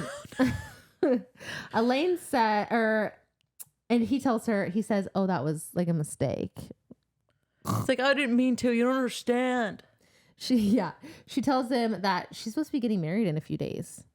Yeah. And she can hear his heart beating through the walls when she's sleeping, when he's sleeping. And then she asked if like he can hear hers, and he's like, "No, I don't know." Yeah, like, no. What you're talking girl. about? No, I can't. Yeah. And she says no one ever does. Yeah. No one ever looked. Not really. He did. He saw me. He will not now. Oh. But I think so. She may be talking about somebody. She may be talking about somebody, some third party that we don't know about, because she's talking in riddles. But she probably is talking about Grayson because she says he will not now. Yeah, that's true. So we'll talk about it in our theories episode. No, that's interesting. Yeah, it is interesting. We'll never know until we get an Elaine book. Let's be honest. Yeah, or an Asriel book. No, I do not ship that. No, me either. But she does call something about Asriel beautiful, and he blushes in this moment. That makes me want to vomit. Okay, Lucian tells Feyre they need to get the sisters out of the house. Like, she needs to get out and get some fresh air. So Feyre says that she'll send them to the townhouse, and she does. She sends Lucian, Nesta, and Elaine to the townhouse. She sends herself. They send all of them, every single one of them. Lucian does ask Nesta, though, at this point, what her power is. And Nesta says she made the cauldron give something back to her. Ooh, I love it. Oh, yeah. And so, yes, when they get down, Asriel is going to take Elaine to the gardens. And Elaine looks down at his hands and is like, beautiful. I hate you, Elaine. That is so annoying. And Asriel does blush. It's whatever. It's so annoying. Cassian has 9 swords strapped to him for this trip to the Hewn City. I love that. 9 swords. But Feyre notices how well Asriel and Elaine get on, and she asks Feyre, Rhys, my notes are all fucked up. She asks Rhys why Elaine and Asriel aren't mates when they're better suited, and what determines it. And Rhys, this is where Rhys mentions that the mating bond can be rejected, and it's more so to make powerful children, and not necessarily always for the best interests of the two people being mated. Yes. It's funny because Elaine and Asriel are just sitting quietly together in the garden, and she's like, "Look at that! Why can't they be together?" No. Look at how well they get along. No. In the garden. No wet blankets with the shadow daddy. We need the shadow daddy to get someone interesting and fun and creative and smart and fun and interesting and doesn't just like to garden. Elaine hasn't done anything bad, but she needs a redemption arc. It isn't my deal. Elaine needs no, she does not need a redemption arc. Yes, she does. You hate her. I hate her. She needs to be redeemed. I want her to be interesting, though. Yeah, exactly. All right, we're in the Hewn City. They sit down to meet with Kier. He already knows what's up. He knows Rhys wants his Darkbringer allegiance to, his Darkbringer forces to join his army. Rhys is like, great. What's your asking price? Because I'm sure you've thought about it. And Kier looks at Feyre and he says, I did. Ugh. Does Kier really believe that Rhys would whore Feyre out to him? He's just fucking with him. Yeah. He's just being a dick. But Rhys is only... Kier is a dick. Yeah, he is. He's the worst. Why didn't Moore kill him? I don't know. I'll never know. We'll never know. Rhys's only response is, I know you don't have to help me with your armies, Kier, but I can kill you whenever I want. So, like, watch your words. But then he moves on. He says, I figured you might be hesitant to help me. And in walks Eris. Much to everyone's I'm going to hold my surprise. thoughts till the All end right. of this because I have so many. Okay, cool. It's clear that Moore did not know what is happening. Azriel seems to be in the same boat because he reaches for his dagger. Feyre asks through the bond, what is he doing here? Making sure Kier agrees to help. And it turns out Eris is there to form an alliance with Kier because Kier has always wanted an alliance with the Autumn Court. And it's not enough for Kier. He wants Feyre. Eris says, I've forgotten why I was so relieved when our bargain fell apart the last time. And does that mean something? Yeah, that with more. Okay, because Rhys shoots him a warning look. Yeah, with more, because Moore's there. Okay. Yeah. And then Eris just takes a sip of his drink. I don't know what it means, but I'm sure we will when we need to. Eris just says, okay, so what is it? What do you want? Kier says, I want my people to be free of this mountain. And Feyre's like, you have every comfort, and yet it is not enough. The fact that she's questioning whether an entire people are happy living under a mountain is insane. It is a bit insane. But Kier finally drops the bomb. He wants access to Valeris, and Moore immediately says no. And Feyre agrees, and I agree, but apparently Rhys has been anticipating this because all he says is, there will be conditions. Jaws are on the floor. Moore is shocked, to say the least. Azriel puts a hand on her hand in silent support, and she snatches it away, and Eris notices and laughs. She is silently begging Rhys. Kier looks at Moore when he says, done. Happy to have just taken something that she loves. Feyre is like, can I have the Ouroboros? By the way, while we're here, Kier Kier doesn't care. He's like, yeah, consider it a mating present if you can even take it. Because to take the mirror, you have to look into it. And most people don't survive looking into it. They either go mad or they're broken beyond repair. This includes High Lords. Kier leaves. Okay. And then Eris dares to have idle chatter with Moore. He says, you look well. Azriel says, you don't speak to her. And then Eris says, oh, okay, you're still holding a grudge. Got it. Allegedly, we know what happened between Moore and Eris, but Eris thinks of Moore's continued disdain as a grudge, which tells me that there's more to the story. Have no idea what actually happened between them. Yeah. Okay, moving on. Eris knows of Feyre's powers, right? He says he did not spill the beans to Baron, and his brothers mysteriously forgot what they saw that night when they were fighting on that frozen lake. And his excuse is that it would be a waste because Baron would just hunt them down and kill them. And he knows that this night court might be the answer to winning against Hybern. It's a good excuse. Moore understands, at the very least, what is happening. And she said, okay, what do you want? Another bride for torture? Eris says, I don't know who fed you those lies to begin with, Moore. Likely the bastards you surround yourself with. Implying what? Azriel is not telling the truth? Someone's not telling the truth. And I wouldn't. Here's my thing how is it so hard for them to believe that maybe Eris puts on a front? Yeah, when they all do it to the rest of the world. For 500 years. For 500 years. Probably more. No, like their ancestors did. Yeah. Oh, yeah. So it's like pre-Rhys. Yeah. Pre-Rhys. Yeah. And then Moore responds to that. You've never gave any evidence to the contrary. Certainly not when you left me in those woods. Oh, it's so confusing.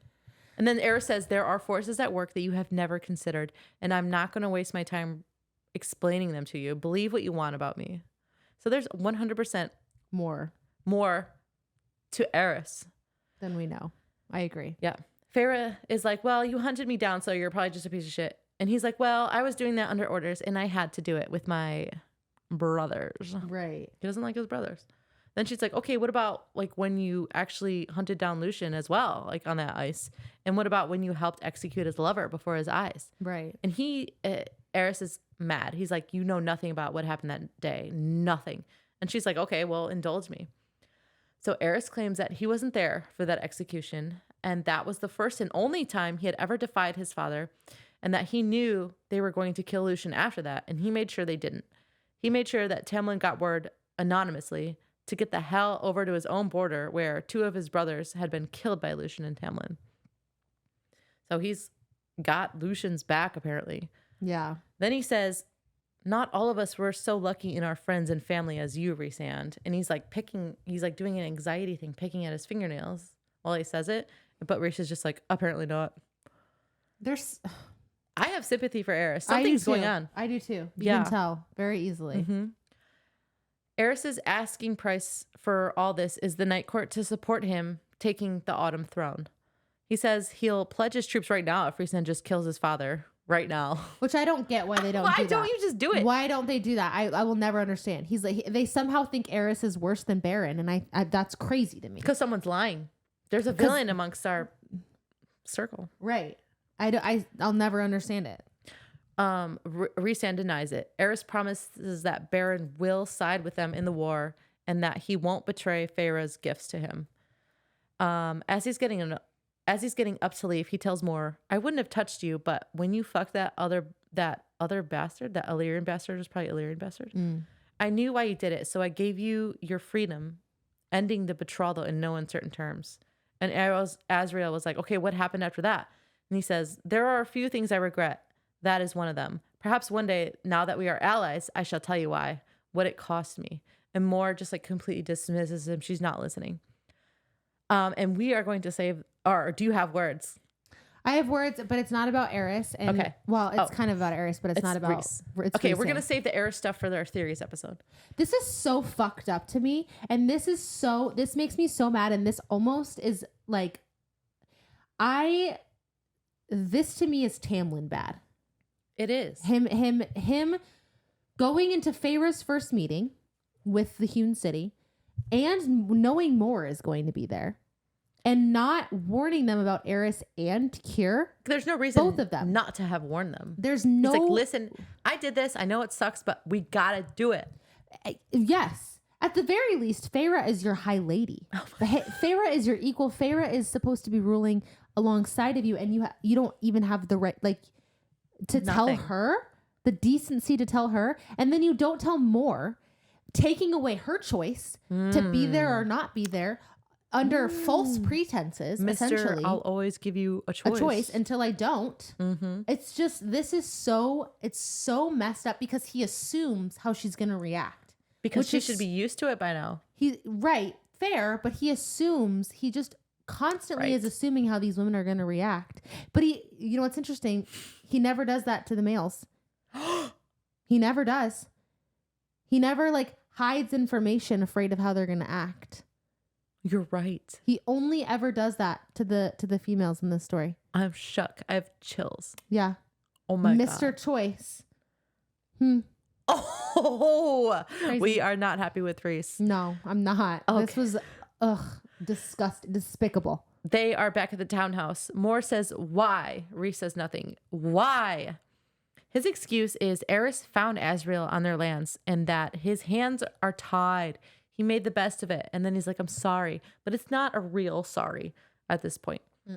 Things get heated. Literally nobody but Rhys and Azriel knew that they wanted to use Eris. I'm disappointed in Azriel as well. Because Azriel was with him too for the meeting with the governors, and Azriel was there for the Eris situation, so he knew about both. Interesting dynamics we have. Very interesting. Lucien says, "Yeah, like this is crazy. Eris is a snake. Like, what did you do?" Implying that Rhys had not filled Lucien in on everything that Eris had claimed about saving Lucien however he could and all of his defiance to his father. And they don't do the filling in now. They don't tell him what Eris said. Right. Mor is pissed about Valeris. She thinks Kier is going to destroy it. Rhys says he had a meeting with the governors, which we just went over, and they agree to never serve, shelter, or entertain Kier or anyone from the Court of Nightmares. And apparently they've been sending out word to every business owner in the city, every restaurant, shop, and venue. So in theory, Kier can come, but anybody can come, but they won't be enjoying themselves. Which, yeah, like it makes it it doesn't make it better. And that will never happen. Like, how big of a city is Valeris? There's a black market in Valeris for sure. It's a good try, Rhys, but there's no way in hell like that's going to hold up. I don't blame him for making that deal. I don't blame him for making the deal with Eris, but I think to leave your friend who you know was so traumatized by both of those people, like so horribly in the dark, and leave her in the dark. And also leave the person that you're supposedly is your equal in the dark, and you're also your high lady in the dark. It's a lot to unpack. Crazy. Ugh. It's inevitable. It's inevitable. I think that it's inevitable that Kier will find a way to fuck up Valeris. I agree, and Mor believes that as well. So kill him. Yeah. Kill him more. I don't get it. You have the green light. Kill him. Cassian was like, you should have warned us, Reese. And Reese was like, yeah, I should have, but like, I'm sorry. Then Moore goes there. Okay. She goes there. She says, what if I had went behind your back and made a deal with Amarantha to work with her, even if it was to save us all? How would that make you feel, Reese? As she should. Yeah. Yeah, it was her attempt to put the situation into perspective for him. And Mr. Gaslight Gatekeep Boy Boss is like, I would have made a deal with her. Yeah, he said, if she offered us a slim shot of survival, then I would not give a shit that she made me fuck her for all those years. And that's lies. The room flinches. The thing is because everyone knows it's lies. Everyone knows it's bullshit. And he admits that later. But he said if Amarantha showed up at the door right now and said she could buy us a chance of defeating Hybern, it says hybrid because of my autocorrect, and keeping us all alive, I would thank the fucking cauldron. And Moore's like, you don't believe that. And he says, I do. He is lying right now. Feyre's trying to reach out to Reese, but his mind is a howling void. Things are getting out of hand. She's probably like, oh my God, I'm a high lady. I got to do something. I got to intervene. But she stands by Reese. It's so disappointing. She doesn't say anything. She does not speak up. But Amren steps up and she says, I kept this unit from breaking for 49 years. I'm not going to let you rip it to shreds now, working with Kier and Eris. Oh, I'm not going to let you rip it to shreds. Working with Kier and Eris is not forgiving them.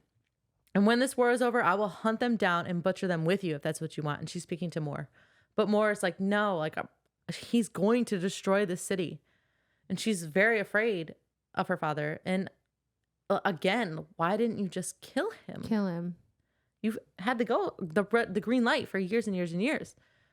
Also, if they killed Kier, like who would take over as steward? I don't know. Maybe there's a worse option, but I was gonna say like I would assume they would have more reason, like a better chance at persuading them. I seriously though, like all they needed to do was just tell Moore, just let her know. That's it. It doesn't make sense. Reese looks devastated, and Feyre says, "Mind to mind, I see you," which is a direct ripoff from Avatar. Yeah, fuck off. I see you, but that's her standing by him, basically saying that she's. Yep. Amren then has the most contradicting sentence in this whole book so far. She says, you're a sneaky bastard. You always have been and likely always will be. But it doesn't excuse you, boy, from not warning us. Warning her, not when those two bastards are involved. Yes, you made the right call. Played it well, but you also played it badly. Agreed. So she's like on both sides there. I agree with that. But I definitely feel like there should be more emphasis on Reese there. Mm-hmm. Reese does apologize at this point, and it feels real. He does, and it feels real this time. Good. Someone brings up the mirror, and she was like, yeah. No, because at this point, because Feyre goes, this is Feyre, the person who's like 20 years old, hasn't ever been to war, is like, this is war. Yeah, she's like, I can't. They're cleaving us apart. Yeah. I haven't ever been. You guys have all been through a war, but I can't imagine that we're going to survive this if they cleave us apart. Feyre, the person that's not once been to war, that doesn't know what the fuck's going on. Literally, like, that to me. Feyre. Yeah, Feyre. Shut your mouth. Shut your mouth. Shut it. Go hide in Asriel's shadows. Literally. And like, stand up for your friend. Right. It's sickening. It's sickening. I'm upset. We're moving on. Okay, all right. Someone brings up need a drink. The mirror of Ouroboros, and she was like, yeah, the bone cover said, what? This pisses me off too. Yes, she did this. She's doing the same shit. So, okay, so she's like, yeah, the bone cover said I could have it if I could take it. And Moore confirms that the legends about the mirror are true. And Amren is like, excuse me, what the fuck? The mirror of Ouroboros? Y'all went to the prison? Lucian is frustrated and disappointed in Feyre. As he should be.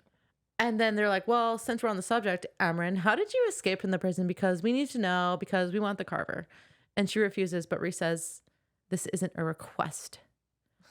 God. Reese is like, remember, you can use the book to go home if you want. But the bone cover said there's probably nothing left of that world. And so like Amren, I think they're from different worlds. Okay, but like chances are. No, you're not wrong. Right? Yes. Amren and Reese both have to know that. I agree. It feels like they're trapping a feral animal when they're talking about Amren. and they're all poised to attack or defend, but she's afraid to talk about it because there are ears and eyes everywhere listening. And if it gets back to the prison, they will remember that they have not caught her, and she does not want to go back in. I can't go back in. Was that the right one? No. Sorry, continue. Okay. They put a shield up around the room, and they're like, okay, no one can hear us now. Tell us your story. She says she had to make herself something else to trick the prison to leave, which she had lied about because she said someone else had bound her. She tells her story. She, along with her sisters and brothers, were given orders to lay waste to twin cities by their ruler, who was a wrathful god who ruled a young world. And she was a messenger and a soldier assassin. That might be related to Crescent City. I haven't read that yet. I haven't read it either. I would love to. So no spoilers. I don't actually know that. Yeah, but maybe there's some crossover there. That would be really cool. I'd love that. During this assault on these cities, a rip had opened up in the world. She was very curious about the rip and went through and ended up here and subsequently in the prison. Az connects with her in this moment because he was locked away as a child by his brothers, I believe. So she bound herself to the body that we know as Amren, and apparently the prison was like, what the fuck? I guess there's no one in there or whatever. And just unlocked her cell. Yeah. That's how she got out. She confused the fuck out of the prison. She mentions that if she were to be unbound from her body, she would return to her true form. She would not remember anything or anybody, and she would probably just kill everyone around her. Mm. She does not remember her name from before, but she did pick Amren for a reason. And it's a long story, but we get interrupted because Elaine, an unassuming Elaine walks in, and it's assumed since there was a shield up that she didn't realize anyone was in there, and she is startled upon seeing everybody. Everyone's like, oh, sweetie, sweetheart, do you need anything? Do you need a pat on the back? Do you want to go to the garden? Elaine says, no, I was sleeping, but I heard. And then she looks around at everybody and she's like, I didn't hear you. Then Azriel was like, well, what did you hear? And she's like, I don't know. I think I was dreaming. And Feyre says, let me get you some hot milk, sweet baby. Elaine, that will help you. And she says, I can hear her crying. And they're like, who? Everyone thinks she's dead. But she's not, only different, changed as I was. I was so afraid she meant Amarantha at first. Do we know who she means? Yeah. Okay. All right. But she just walks away until Azriel says, wait, what did you see? And I saw young hands withered with age. I saw a box of black stone. I saw a feather of fire land on snow and melted. And okay, so I do know what that means. But we don't yet. Feyre and Nesta's reaction is like fear. They're like, oh shit, she's going crazy. And then she said, it was angry. It was so angry that something was taken. So it took something from them as punishment. That felt obvious to me. Yeah. But whatever. Well, we don't know yet really explicitly until later. But even before I read it the second time or read it through all the way, I felt like that was obvious what she meant there. Yeah, but they trick you into thinking Elaine is crazy. They tricked me into thinking Elaine was crazy. Maybe it's because I never underestimated Elaine's. Yeah, good for you. Bitch ass. They ask Azriel, what does it mean? And I think he knows because he winnows away without a word. Yeah. They need to do something to help Elaine. Lucian wants a healer to look at her. And why didn't they do this before? I don't know. Feyre agrees and sends a request to Madja, their preferred healer, to take a look at Elaine. Why'd you say it like that? Because Madja's in on this theory. No, I'm just kidding. She's in on it. She's in on everything. And also Madja sounds like my friend's Majda's name. So I love that. Yeah. I think in the books they pronounce it Madja. Okay. Madja. Or in the audio, I mean. Rhys finds Feyre after she cries herself to sleep and admits that he should have found another way, and that he admits that if Amarantha would have shown up at his house, he would have killed her without even letting her speak. So he did lie earlier. And he just didn't want to admit he was wrong. Yeah, fucking piece of shit. More got to him. She put it into perspective for him. I'm glad she did. Yeah, and he should go back right now and apologize. Okay, so Feyre trains with Cassian. She has flying lessons with Azriel, and she's snappy. She's not in the mood, and she trains really hard. Later, Moore tells her that the first of the High Lord's responses came in. Dawn, Day, and Winter courts want the meeting, but they all have their stipulations, of course. No one else has replied, but also no one else has refused. Moore is upset that Azriel didn't side with her because she expected him to, because Azriel is in love with her, and she fucking uses that to her advantage. Which Moore's kind of a little bitch too, let's be honest. 100%. And then she's like, I know it all sucks, but everybody wins. Eris wins. My father wins. All of them fucking win if I don't let it get to me. Which is like, okay. Yeah. We don't know Good all for the her. story, Good for though. her. She's honestly a lot more mature than I am, because I would hold that grudge for another 10 years at least. I mean, we believe more at this point. We can do nothing else but believe more in what happened to her. So preach it. Well, the thing is like something did obviously happen to her. She obviously got her shit rocked and nailed in the stomach. And we're on her side at this point. Right. The healer finds nothing wrong with Elaine, but she can't enter her mind because she was cauldron made and she cannot pierce the places that it left its marks. And Nestle's like, what do you mean? What do you mean? She says, she does say that Elaine has some signs of trauma, but she was also made by something that none of us understand. So there's nothing necessarily wrong with her. She is just different and perhaps changed. She suggests maybe Lucian can help because of the mating bond. And this scene is really funny. It is so funny. When Lucian is trying to talk with Elaine, they're like sitting down having tea. Mind to mind, Rhys tells Feyre Tarquin is considering the meeting. Elaine feels a tug from Lucian through the bond, and everyone is upset about this, especially Nesta. Nesta's like, fuck, like, there what is one? Doing to her. Damn it. But Elaine says, twin ravings are coming, one white and one black. What is that? Mysterious. Bum, bum, bum. Despite the tug in the bond, Lucian says he didn't find anything beyond that before she walked away. I didn't mention any of the funny parts, but because it's not important, but it's just funny. Like when Rhys and Cassian are like outside and they can see, and Cassian's like trying to look through the windows to see what's happening. It's so funny. And then they go to get a drink and he's like, good luck with that. Fucking hell. That's so funny. So Feyre is training with Azriel again. She's running into trees and shit. She's not a good flyer. No. Lucian is helping with the correspondence to the High Lords in deciding a place to have the meeting. And we know he's good at this kind of thing because that's why Tamlin took him in the first place, because he's a little fox. Yeah, I love that for him too. A fun fact, sometimes I write these notes using talk to text, and more than once it has heard Tammy instead of Tamlin.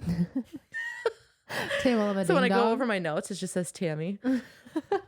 Illyrians are aliens. And then the Ouroboros is the Aurora Boreas. Okay, moving on. In the meantime, Feyre is researching the Ouroboros. As far as she can tell, the Weaver in the Wood is the only one who has ever looked into it and come out okay. Yeah. Flying lessons are not going well. Azriel says, you probably won't be up to par to fight with the Illyrians. It takes decades to learn that. Like, I need you to know. But, it doesn't hurt to practice with every last second you have. Then we get a new PR for lines with Azriel. Good for Azriel. He's so finally excited. talking. Yeah. He tells Feyre a story about Miriam. Way back when, like after or during the war, she led her people to their island and they were going to use boats, but the queen had to destroy them. So Draken's people, the Seraphim, who have feathered wings, they have amazing like wind and air powers, and they parted the sea like Moses himself so the humans could walk across. And this entire time, some kind of army is chasing them, and they do catch up. The Seraphim's magic is running out. Miriam is skewered by the queen herself, and Draken didn't notice. He thought she got away. He's out of there. She was dead to rights, but a young Seraphim named Nefel saw her go down. Again, the magic is failing. The sea is crashing in on them. No one could reach Miriam in time except for Nefel. Despite being small, a little bit weak, and having a malformed wing, Nefel found Miriam and flew with her and carried her away to safety. He tells her this because Feyre was struggling to fly, as Azriel did when he learned, and they use the story sometimes as a reminder that some of their greatest weaknesses can sometimes be our greatest strengths, and the most unlikely person can alter the course of history. I like that story a lot. I love that story. Yeah. I highly recommend going back and just listening to or reading it or whatever because it's so good. It was. It really brought good. tears to my eyes. It did. It was really sweet. So good. They call it the Nefel philosophy. They've adopted it within their own little circle. Reese, Asriel, and Cassian. Mm-hmm. And he casually mentions that Nefel married a woman. He's like, that night, like Nefel's like girlfriend like made her his wife because that was badass. Yeah. Anybody would. And they're married and it's so cute and I love that for them. And is this our first same-sex couple in the series? I think so. I think it is. I think it is. And they're like living in a fucking utopia. They have like humans and fae and like super awesome gay couples. No one knows they're alive. Yeah. And they're just all happy and living life to the fullest. Wait, we don't know that they're alive. Oh yeah. They're supposed to be, allegedly. Yeah, their island is deserted. Okay, anyways. Right. Feyre wants to show Nesta the library. Everyone is conversating, getting ready, eating breakfast. And then out of nowhere, Elaine says to Cassian, he snapped your wings, broke your bones. And Cassian says, I mean, referring to Hybern when they're in Hybern, right? Mm-hmm. When they're in Hybern and with Hybern. Cassian jokes and says, it'll take more than that to kill me. But she says, no, it will not. So is he going to die? Right. If he dies, I swear to God, I swear to God. We will delete these episodes from the internet. And I will never talk about this book ever again. I'll never read a Sarah J. Maas book ever, ever, ever, ever. Okay, Sarah, you heard it here first. But Feyre's response is, do you want to go to the garden? Oh my gosh, we got to get you outside. Yeah. At the library, Nesta seems vulnerable and open and admits she didn't know Feyre could read. And Feyre's like kind of upset about that. Yeah. But she asks her, why do you push everyone away except for Elaine? Like, why do you push me away? And Nesta is about to answer in some capacity, but they can feel something coming. The lights are popping off. A darkness is surging toward them. They're running. She can't get a hold of Reese. They run down and not up.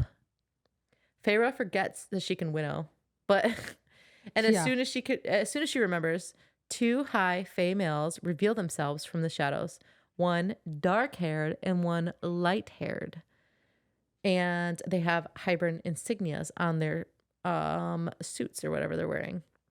They blow faebane dust at them, blue faebane dust, which is what we're drinking. Immediately, these guys start giving up a bunch of information. It was easy to get into the priestesses' minds once their master let them through the wards to make them think they were scholars. They're like, you're definitely our target for sure. We want you, Nesta. And Feyre is jealous because she used to be sought after by Hybern. Yeah. She's like, what the fuck? It's not for me. I'm sorry, who do you want? Did you mean Feyre? Time out. Who? What? Say the name again. They are the king's ravens, and they've come to, quote, take Nesta back. Feyre ponders how this is possible. How has the king broken in? They do admit that they're happy to see Feyre as a bonus, but the king wants Nesta back. She's like, what? They're like, you're. It's great that you're here, but like, we want Nesta. This chopped liver? They want what Nesta took from the cauldron. And Feyre realizes that the reason the cauldron couldn't shatter the wall was because Nesta stole too much power from it. Nesta caught the cauldron sleeping. She did. Fuck yeah, for Nesta. Hell yeah. So they're like running. They're hashtag running. That's all they can do at this point. All the way down because Feyre gets an idea and she's like, honestly, if I were her, because she was so jealous, I just would have thrown Nesta to the wolves. No, I'm joking. Oh, no. So she's like, Nesta, I know your body's super weak because you haven't been training, but I'm out of here. And she was so slow too. So they're running to the bottom. Feyre is like basically dragging Nesta. Yeah. And so they're all the way down. It's getting darker, getting darker. They hit the bottom, right? And as they're going down is when the ravens are telling them all these things. Yeah, they're about just the like, queen. And they're like, this is giving getting up tedious. all this information. So much information. They are very confident they're going to get them. Yeah. Feyre creates a diversion with the bookcases. She pushes them over to try and get Nesta to go into the light of the hole that goes all the way to the bottom. I don't know what she thought Nesta would do at that point once she got there. I don't know. I think maybe she was just hoping that Feyre could distract them for long enough that she can get away. Yeah, for sure. So she does. She does a good job. Nesta dips. And right as the ravens are about to get to her, she hears the monster. She's like looking for it. She's like, where are you? We don't know its name yet, but I won't spoil it. Yeah, I don't even remember. I do remember a little bit, but no spoilers. So the monster's like, oh, you're the High Lady of the Night Court. He's like, are you the High Lady? Yeah. Oh, is that how you picture it? Oh my God, are you the High Lady? And she's like, I'm the High Lady. Yeah, I am. That's how you talk. Okay. And they make a bargain. Essentially, the bargain, the monster that scared Cassian so much over the last 200 years. For 200 years that he can't even explain, talk, like anything, what happened. She goes, what do you want? Please kill them. What do you want? And it goes, I just want someone to come down here and tell me how life is. Yeah, like what's it like out there? Yeah, just give me a little rundown on what you guys are doing out there. And she's like, deal. I love your accent for him. That's great voice. Yeah. It's perfect. It's still good. And she's like, deal. And this thing fucks them up. She starts running and all she hears is them screaming. Next thing she knows, Cassian is there. And he must have been shaking in his boots. And he was probably terrified. And he's like, don't look. Reese comes down and he goes, don't look. Reese goes over to the things. I'm assuming talks to the monster and is like, hold on for just 1 second. Hold on, I just gotta get into their minds. So before you finish up, do you mind just waiting for just a second? Okay, perfect. Cool. And gets into their minds and gets what he needs. And they all go back up to the House of Wind to kind of decompress. Yeah. And that is crazy to me. But anyways. Yeah. What? Just that whole thing was just nuts to me. Yeah. It's just and it's so funny to me. This goes along the lines of the bargain situation. Like Feyre's so like, she's like, I don't understand all this. Fearless of everything because she doesn't understand it. Where everyone else is absolutely terrified. Because it always works out for her. It always works out for her. God. So Feyre tells Reese about the bargain that she made, and Reese is really not happy about the whole situation. He's upset that Feyre had to be reduced to making a bargain with this thing. He's upset that the king busted through their wards with a spell and then entered the library, the one special place, the safe place for the priestesses, where he just tried to fuck Feyre like a week ago. And it's just everything is this attack. It's hitting him hard. It's hitting him the hardest out of all of them.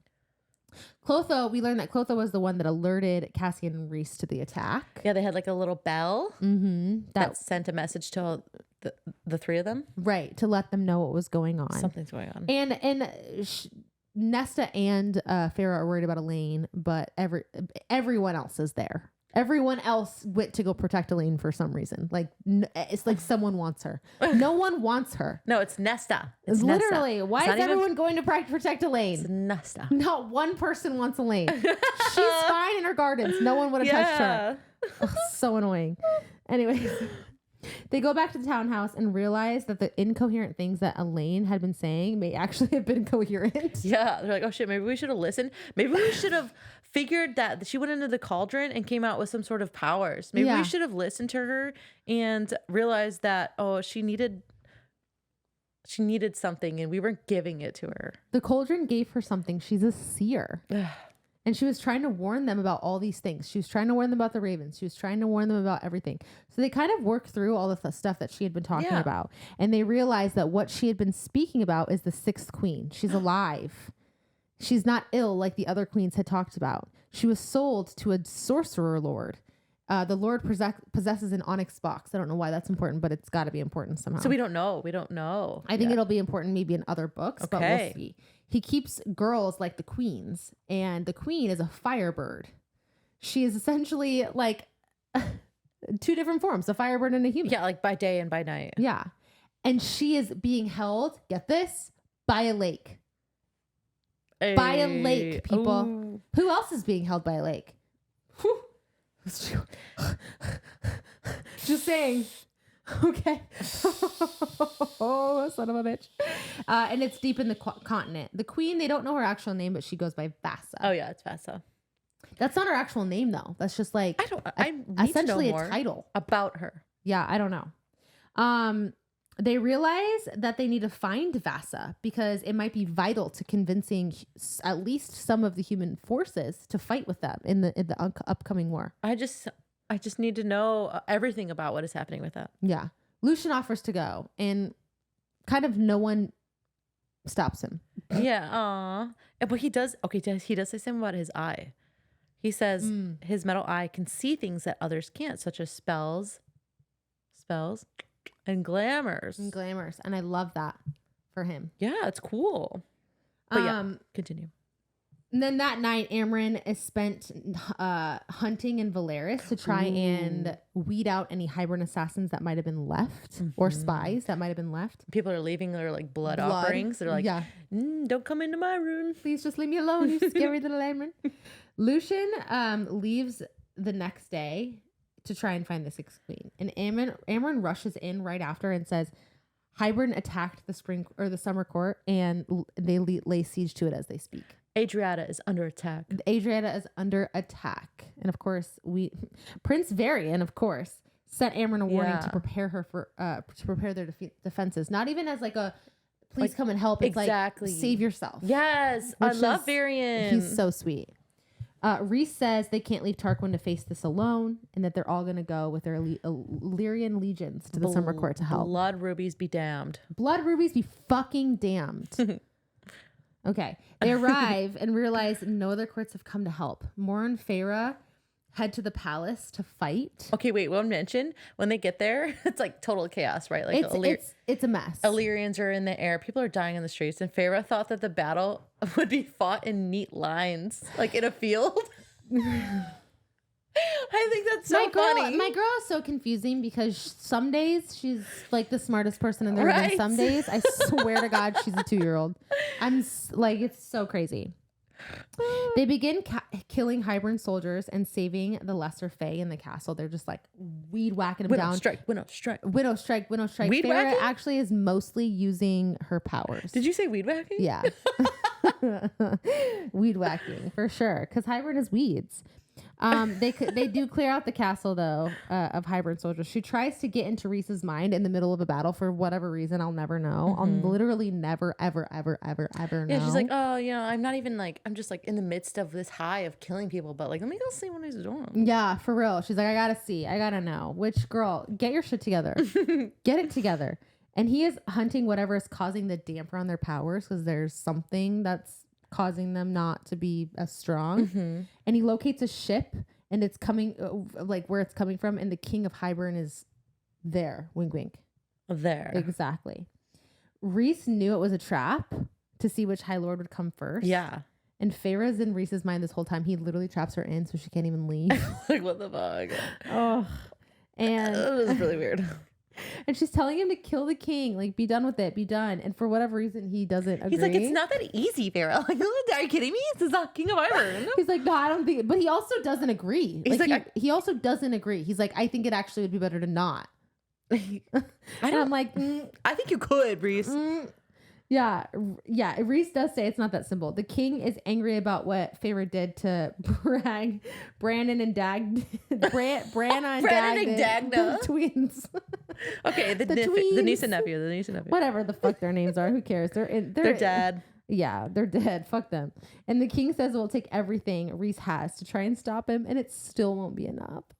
I know. And then he said, and then your mate will be like weeping over your body, and then I'll take her. Oh my God. That is inappropriate.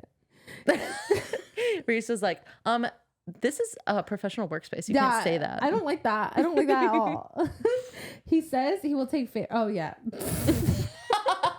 Hey, it was not my note to say. Don't do that. No, I'm just kidding. Okay. The king tells Rhys that there was room for everyone at the table. That's why he's doing all this. Yeah. Humans, high fae, lesser fae, half-breeds in Rhys's world, but only if they thought like him. But the king says Rhys looked down his nose at the loyalists. Well, I mean, because get over yourself, Hybern. Slavery, is not a good thing. Come on. I don't know if he knows that, but it's not. No one told him. Who? Yeah. How did no one tell him? He just doesn't that? know. He's not educated. He just needs to be educated. Yeah, I think that's it. I think that's all it is. He really, just needs to open a book. Oh my God. He says he has no interest in spending another 500 years bowing before humans, which that's not what anyone's asking of him, by the way. It's just excuses because he wants to do all this. Literally. Rhys tries to attack the king, but he's just an illusion the whole time. He didn't actually come. He didn't actually come. I'm sorry. I'm going to edit that out. The king says that this is just a taste of what is to come, and the king disappears, and so does the damper on his magic. Feyre comes back into herself, and she vomits a bunch. She's having a hard time coming down from the excitement of battle. She's like, what do I do with my hands? But she understands why people bow to Hybern rather than face him, and realizes that there's a cost to all the killing, and it's her soul being altered. But she would do it over and over and over again for her people. They spot Varian amongst the wounded being gathered. Yeah. And even though they have blood rubies on the night court, he only says he's in the oak dining room. And Feyre thinks that he means Rhys, but he means Tarquin. Yeah, why would he mean Rhys? Yeah. Why would He doesn't mean know Rhys? anything about you. Yeah. Tarquin sees the girls come in and orders everyone else in the room to leave. At first, he tells them when he saw the Illyrian Legion coming in, he thought that they were coming in to finish Hybern, to finish Adriata off with Hybern. Yeah. And he's understandably upset with Feyre. Yes, because she stole from him, but also because when she went to the Spring Court and basically destroyed the territory, it left the door open for Hybern to dock in their harbors, and it was an easy trip right to his doorstep, and he blames her for this attack. Why would she come and kill him then? If they were just gonna come and kill them, why wouldn't she have just killed him when she was in Adriata before? That doesn't make sense to me. Why he would even think that? I think he's just trying to hurt her. No, I think from his perspective, it kind of makes sense. They do try to explain. They try to be cool, but Tarquin is not having it right now. He's just just get out. And they're like, well, we just want to help. And he's like, nope, get the fuck out. And then he said, I suggest you warn your mate not to give High Lords orders. Oh, yeah, because she says, tend to your wounded, Tarquin. Yeah. And he's in... what? Why would she say that? But No, that's what she said. Right. Tend to your wounded. Yeah. Because why she's would she say that? Well, she likes Tarquin. Yeah. And I don't obviously think she meant Tarquin... it to be a slight, but... No, yeah. Tarquin is upset, and she's like, just tend to your wounded. Obviously you're not listening. I'm going to get out of here. And then he says that. But he's supposed to be a dreamer with her, with them. Yeah, but he's so mad. He's so mad. He'll come down he has from every it. right to be mad. Yeah, he does. The Illyrian warriors stay camped in the hills above Adriata, and Cassian, Azriel, Rhys, and Feyre are attending to the wounded and just being there for them. They can't leave yet until they're all healthier. Rhys confides in Feyre that maybe he is a little bit scared because Hybern knows about all of them, their histories and their insecurities and their fears. Well, this is interesting because how? Right. Where would he know that? He picked the library because he knew what it meant for Rhys. Yeah. Not just to take Nesta. Who said something? Who? Who's the spy? I need to know. I have to know. I have a theory for that. I also have a theory for that. Okay, let's talk about it in 1 minute. Okay. But they're like, shit, we need more allies. The High Lord meeting needs to be moved up. This has got to get sped along. Feyre says it's time to take the masks off and be ourselves to them. To show the other High Lords who we truly are. Valeris isn't a secret anymore. We convey ourselves as a family. He's concerned that they'll be angry at the lies they fed them over the centuries, which yeah, they would be. I would be. Yeah. But she was like, we can explain that all the way. It's totally fine. We'll show them the Court of Dreams is what he said. And he likes the idea. He's like, okay, yeah, I can get behind this. But they agree to keep Feyre's powers a secret, except for the ones that Rhys gave her. Yeah, we'll only lie a little bit. Yeah. Yeah. Just a little. Yeah, it's too risky at this point. Right. They get back and Amren asks what happened with Tarquin. And Feyre's like, well, he didn't try to slaughter us on sight, so things went decently. And Rhys is like, Feyre, what are you talking about? I mean...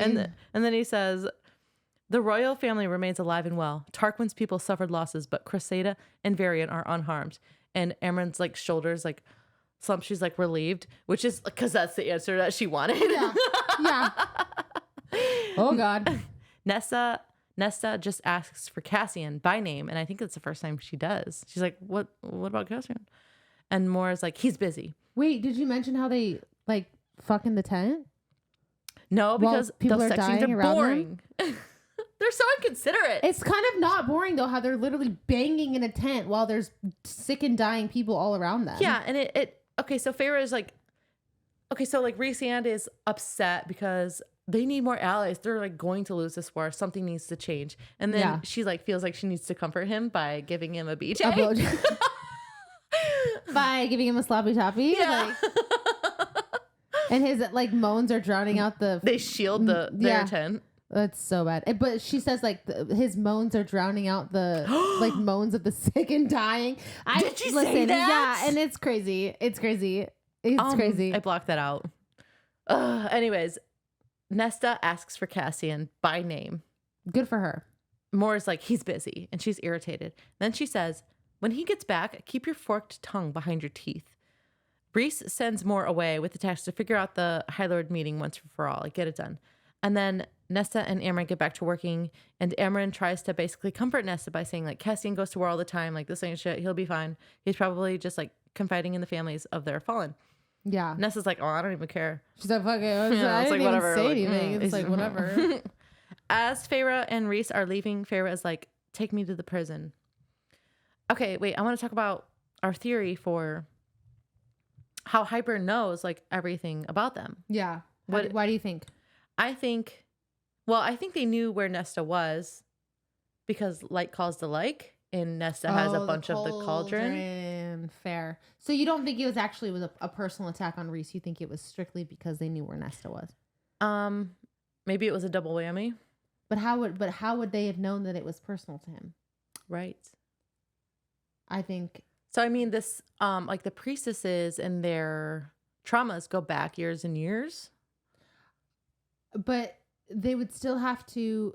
But Valaris has only started to be known in the last couple months. You're right.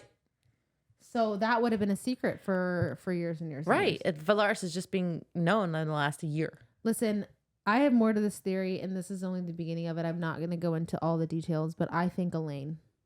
Yes, we think Elaine maybe have like a villain arc coming up, and we will talk about that more in our theories episode. And we are going to make that a bonus episode. And look for that in the future if you're interested, because also we have a lot of theories about Elaine and a lot of theories about like Eris. Yeah. And listen, I'm here for an Eris redemption arc, and I'm here for an Elaine Tamlin redemption arc, Eris redemption arc, and an Elaine villain arc. Okay, but does that include Azriel in the villain arc? No, it doesn't. I think Elaine and Azriel would make a terrible couple. I want Azriel with someone else. Okay. I have my theories on who, but we're not at that yet. I think Azriel could be with literally a dumpster, and I would be happy over Elaine. Azriel needs to move on from more. I think the dumpster would be more interesting. Of a hair. Oh, no. Okay, so they get to the bone carver, right? Okay, they bluntly ask him, find another object other than the Ouroboros. The bone carver's like, what the fuck do I want? Like, I have no need of riches. I can't use power. What is it with Feyre and, like, going to people that hold all the cards and asking for something different? Right, because it's always worked out for her. She's like, oh, you know what I mean? She did the same thing with Amarantha. She's getting a little narcissistic. Like, Jesus fuck. And then the bone carver's like, what about your firstborn? And gestures to himself. And Rhys notices. But the bone carver says, bring me the mirror and you have my word. There's nothing else that I want. They walk out and he's like, hey, where's my bone? And Rhys chucks a chicken bone from lunch at him. So fun. How did he know that he wasn't gonna ask for a more interesting bone? He kind of like is upset about it though. He's like, oh yeah, it's just my a chicken bone. On the way out, Rhys says, what does he look like? And Feyre knows what he's talking about. It's talking about the bone carver. Feyre shows him mind to mind what their could be son looks like. And it's like, it's so cute. But it's like, I'm over it. Yeah. They're super hungry when they go back to home, and they go to the kitchens for food, and Elaine is in there with Nuala and Caradwyn, and they're making bread, and Elaine is happy and laughing and covered in flour, and Feyre's like, okay, we'll leave you to it. I don't want to like push you too hard right now. And she has a moment outside because Elaine is hungry and doing something and learning something with the spies, with the two spies, the two spy maids that were trained by Azriel. That's interesting. Oh, that's interesting. I got it in your head. But Rhys says, that's how I felt when I saw you smile that night we dined on the Sidra. And maybe that puts a little perspective into Feyre. Nesta questions Feyre the next morning. You're going to the meeting in 2 days? And she says yes. And then she says, why did you fight in the battle without a second thought? And Feyre's like, I had to. People needed help. And it feels like the wheels are turning for Nesta. Things are going to change for her. Nesta's like, maybe I should think of someone other than myself. Yeah, she's once. like, I feel like she is starting to like everybody in the inner circle, and she's like doesn't know how to. But yes, yeah, she doesn't know how to 100%. like handle that. No, So she pretends not that for she doesn't. a second. Is that it? Yep, that's the end. That's the end of chapter 40. This was, listen, and the second part's going to be just as long because, I mean, honestly, so much happens in this book. Yeah. It's all important. It is what it is. Everything is important. Everything's crazy. And we have fun talking about it, so I don't feel like there's no downsides to it. So far, this has been my favorite. Oh, it's a good episode. It's my favorite. Okay, let's get into the ending stuff. What is your quote of the week? Do you have it? Yeah. And it's an inspirational one. Sorry. What we think to be our greatest weakness can sometimes be our biggest strength, which is when they are talking about the Nefel. Yes, that story was philosophy. really good. That needs to be an entire book. Yeah, I agree. I think it was just very, very heartfelt. I loved it. Yeah, and it hits us all hard because we all think we're less than. We all think we have weaknesses that are not strengths. Yeah, agreed. Mine is from Lucian when he tells Feyre, "You are a better friend to me than I ever was to you," Which is untrue. Untrue, but like he's like the best, most self-reflected one in the whole series. Yeah, and it's him starting to open up to the idea that Tamlin in his court is not where he needs to be. I agree. I love him. I'm obsessed with him. I know. I'm like, I texted Kylie earlier this week and I'm like, I'm just so upset right now that like Lucian made it Elaine and not me. I know. He's too kind in this world. Like, but he's a sly fox. What does it mean? Yeah, I guess we haven't seen that yet. The thing is he's been so genuine and authentic and sweet. Like, even more so, in my opinion, than Azriel. He's made less mistakes, and I don't mind mistakes, but in my opinion, with his friends and the people he's cared about, I think he's made less mistakes. That's a good point. Because truly, all the mistakes he's made hasn't 100% been in his own hands. Right. With, Ianthe and Tamlin. Right. Who would you want to be? I would want to be. I'm sorry, Nesta is so interesting to me. Mine is Nesta as well. I would want to be Nesta. Okay, but why? I just feel like there's so much to her that's so untapped. I would tap it. So many double entendres coming from you. I would tap into it. Yeah. Mine was because things are heating up between her and Cassian. Oh, that's fair. Hands and on the headboard. Like the fun part of like a relationship. Yes. Favorite. It is. Favorite character in this first half of the book? Lucian. Oh, good one. Mine was Bone Carver. I do love the Bone Carver. He's got some interesting lines, got interesting takes on what's going on. I do like him. I like him so much, but I can't get over just how Lucian was treated, but just compared to who he is, comparative to who he is. He's my king. Lucian stands. I swear if he takes like a villain arc, I will. No, there's no way. No, there's no way. You're right. All right, least favorite character. Elaine. That's an obvious one. Elaine is my overall. In every single book, overall, fuck Elaine forever. If I were to fight any character in this whole series, it'd be Elaine. I would, if I saw her, it'd be on site. She better put up the dukes because I'd be fucking fighting her ass. I hate her so much. Oh my god. But in this specific like thing, 40 chapters. Probably Bragdon and Dana. Dana and the twins. Yes. What's her name? Dagnan and Branna. Yeah. They were so interesting though. They're so interesting, but it's like the Adder. Like they're cartoony. They're incestual. They're so gross. Yeah. I hate them. I get it. Mine was obviously either Elaine or the way everyone treats Elaine because I do hate the way they treat Elaine. Yeah. Fucking put her on the sidewalk and let her fend for herself. Yeah. Also more. She was like really the next one it's more for me. Really? The next half it's more for me. I did want to ask you like when Nesta is like what's up with Cassian during the battle? Nesta is like really snarky oh my God, Namor is really snarky towards Nesta about Cassian. And why do you think that was? I agree. I think it's I honestly think it's jealousy. I think, and we will probably talk about this more in the next one because it'll come up more. But I think Moore is so content with being like doted upon between Cassian and Azriel in different ways that I think someone coming into the mix and changing that dynamic is something that she's genuinely afraid of. Yeah. Because she's so used to being the person. And without that, like, who is she? She's left to kind of figure out who she is and what she wants. Ready for that. She's not ready for any of those things. Ooh, good take. And so I think she very much resents Nesta for that.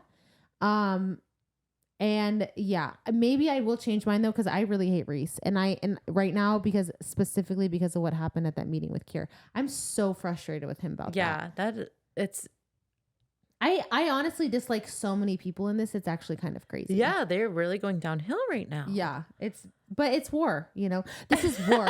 This is war according to Farrah. I can't imagine if we would survive this if they just cleave us apart. I've never been, but you know, you guys have. So you tell me. I heard somebody say that maybe Moore was being protective over Cassian because Nesta has been like cold and mean towards Cassian, and now all of a sudden she's like, oh, well, how is he? And she's like, well, you know, why do you care? You're just mean to him all the time. Yeah, and I guess that's kind of fair. But at the same time, Cassian has been in her face. Yeah. In a sense. Like, it's not like she's going out of her way to go be around him and be rude to him.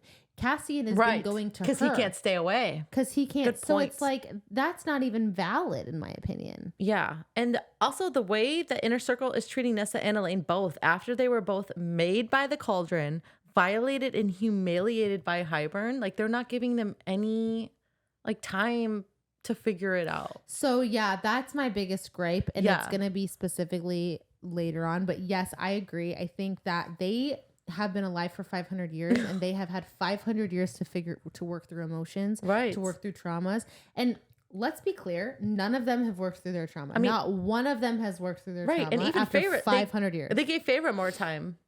Well, after she was made. Yeah, I mean, I think Rhysand drives the timeline for all of them in the group. Yeah, in my opinion, and I think he dictates how much time that they're allowed to have. That makes sense. And I think that when he decides, that's it, that's done, it's it. Like, we're moving on. And Feyre's his mate, to get over it. So it's like however much Feyre needed, and let's be honest, Feyre has all of the people in that Inner Circle wrapped around her fucking finger. She has since the day she walked in for some reason. She can't even read. That's crazy. No, she can read now. She can read now. She read that book. She's about to. She read that book. All right. Next week, we are doing the second half of A Court of Wings and Ruin. I'm excited. That's going to be maybe even longer episode than this. I don't know. Oh, God. 3 hours. But thank you, everyone, so much for listening. If you're watching us and you like us, please like and subscribe.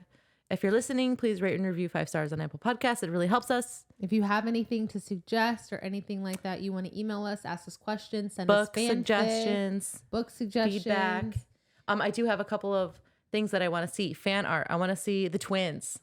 I want to see Dagden and Branna. I want to see the scene. Is that it? I want to see the scene on the ice. I want to see the library.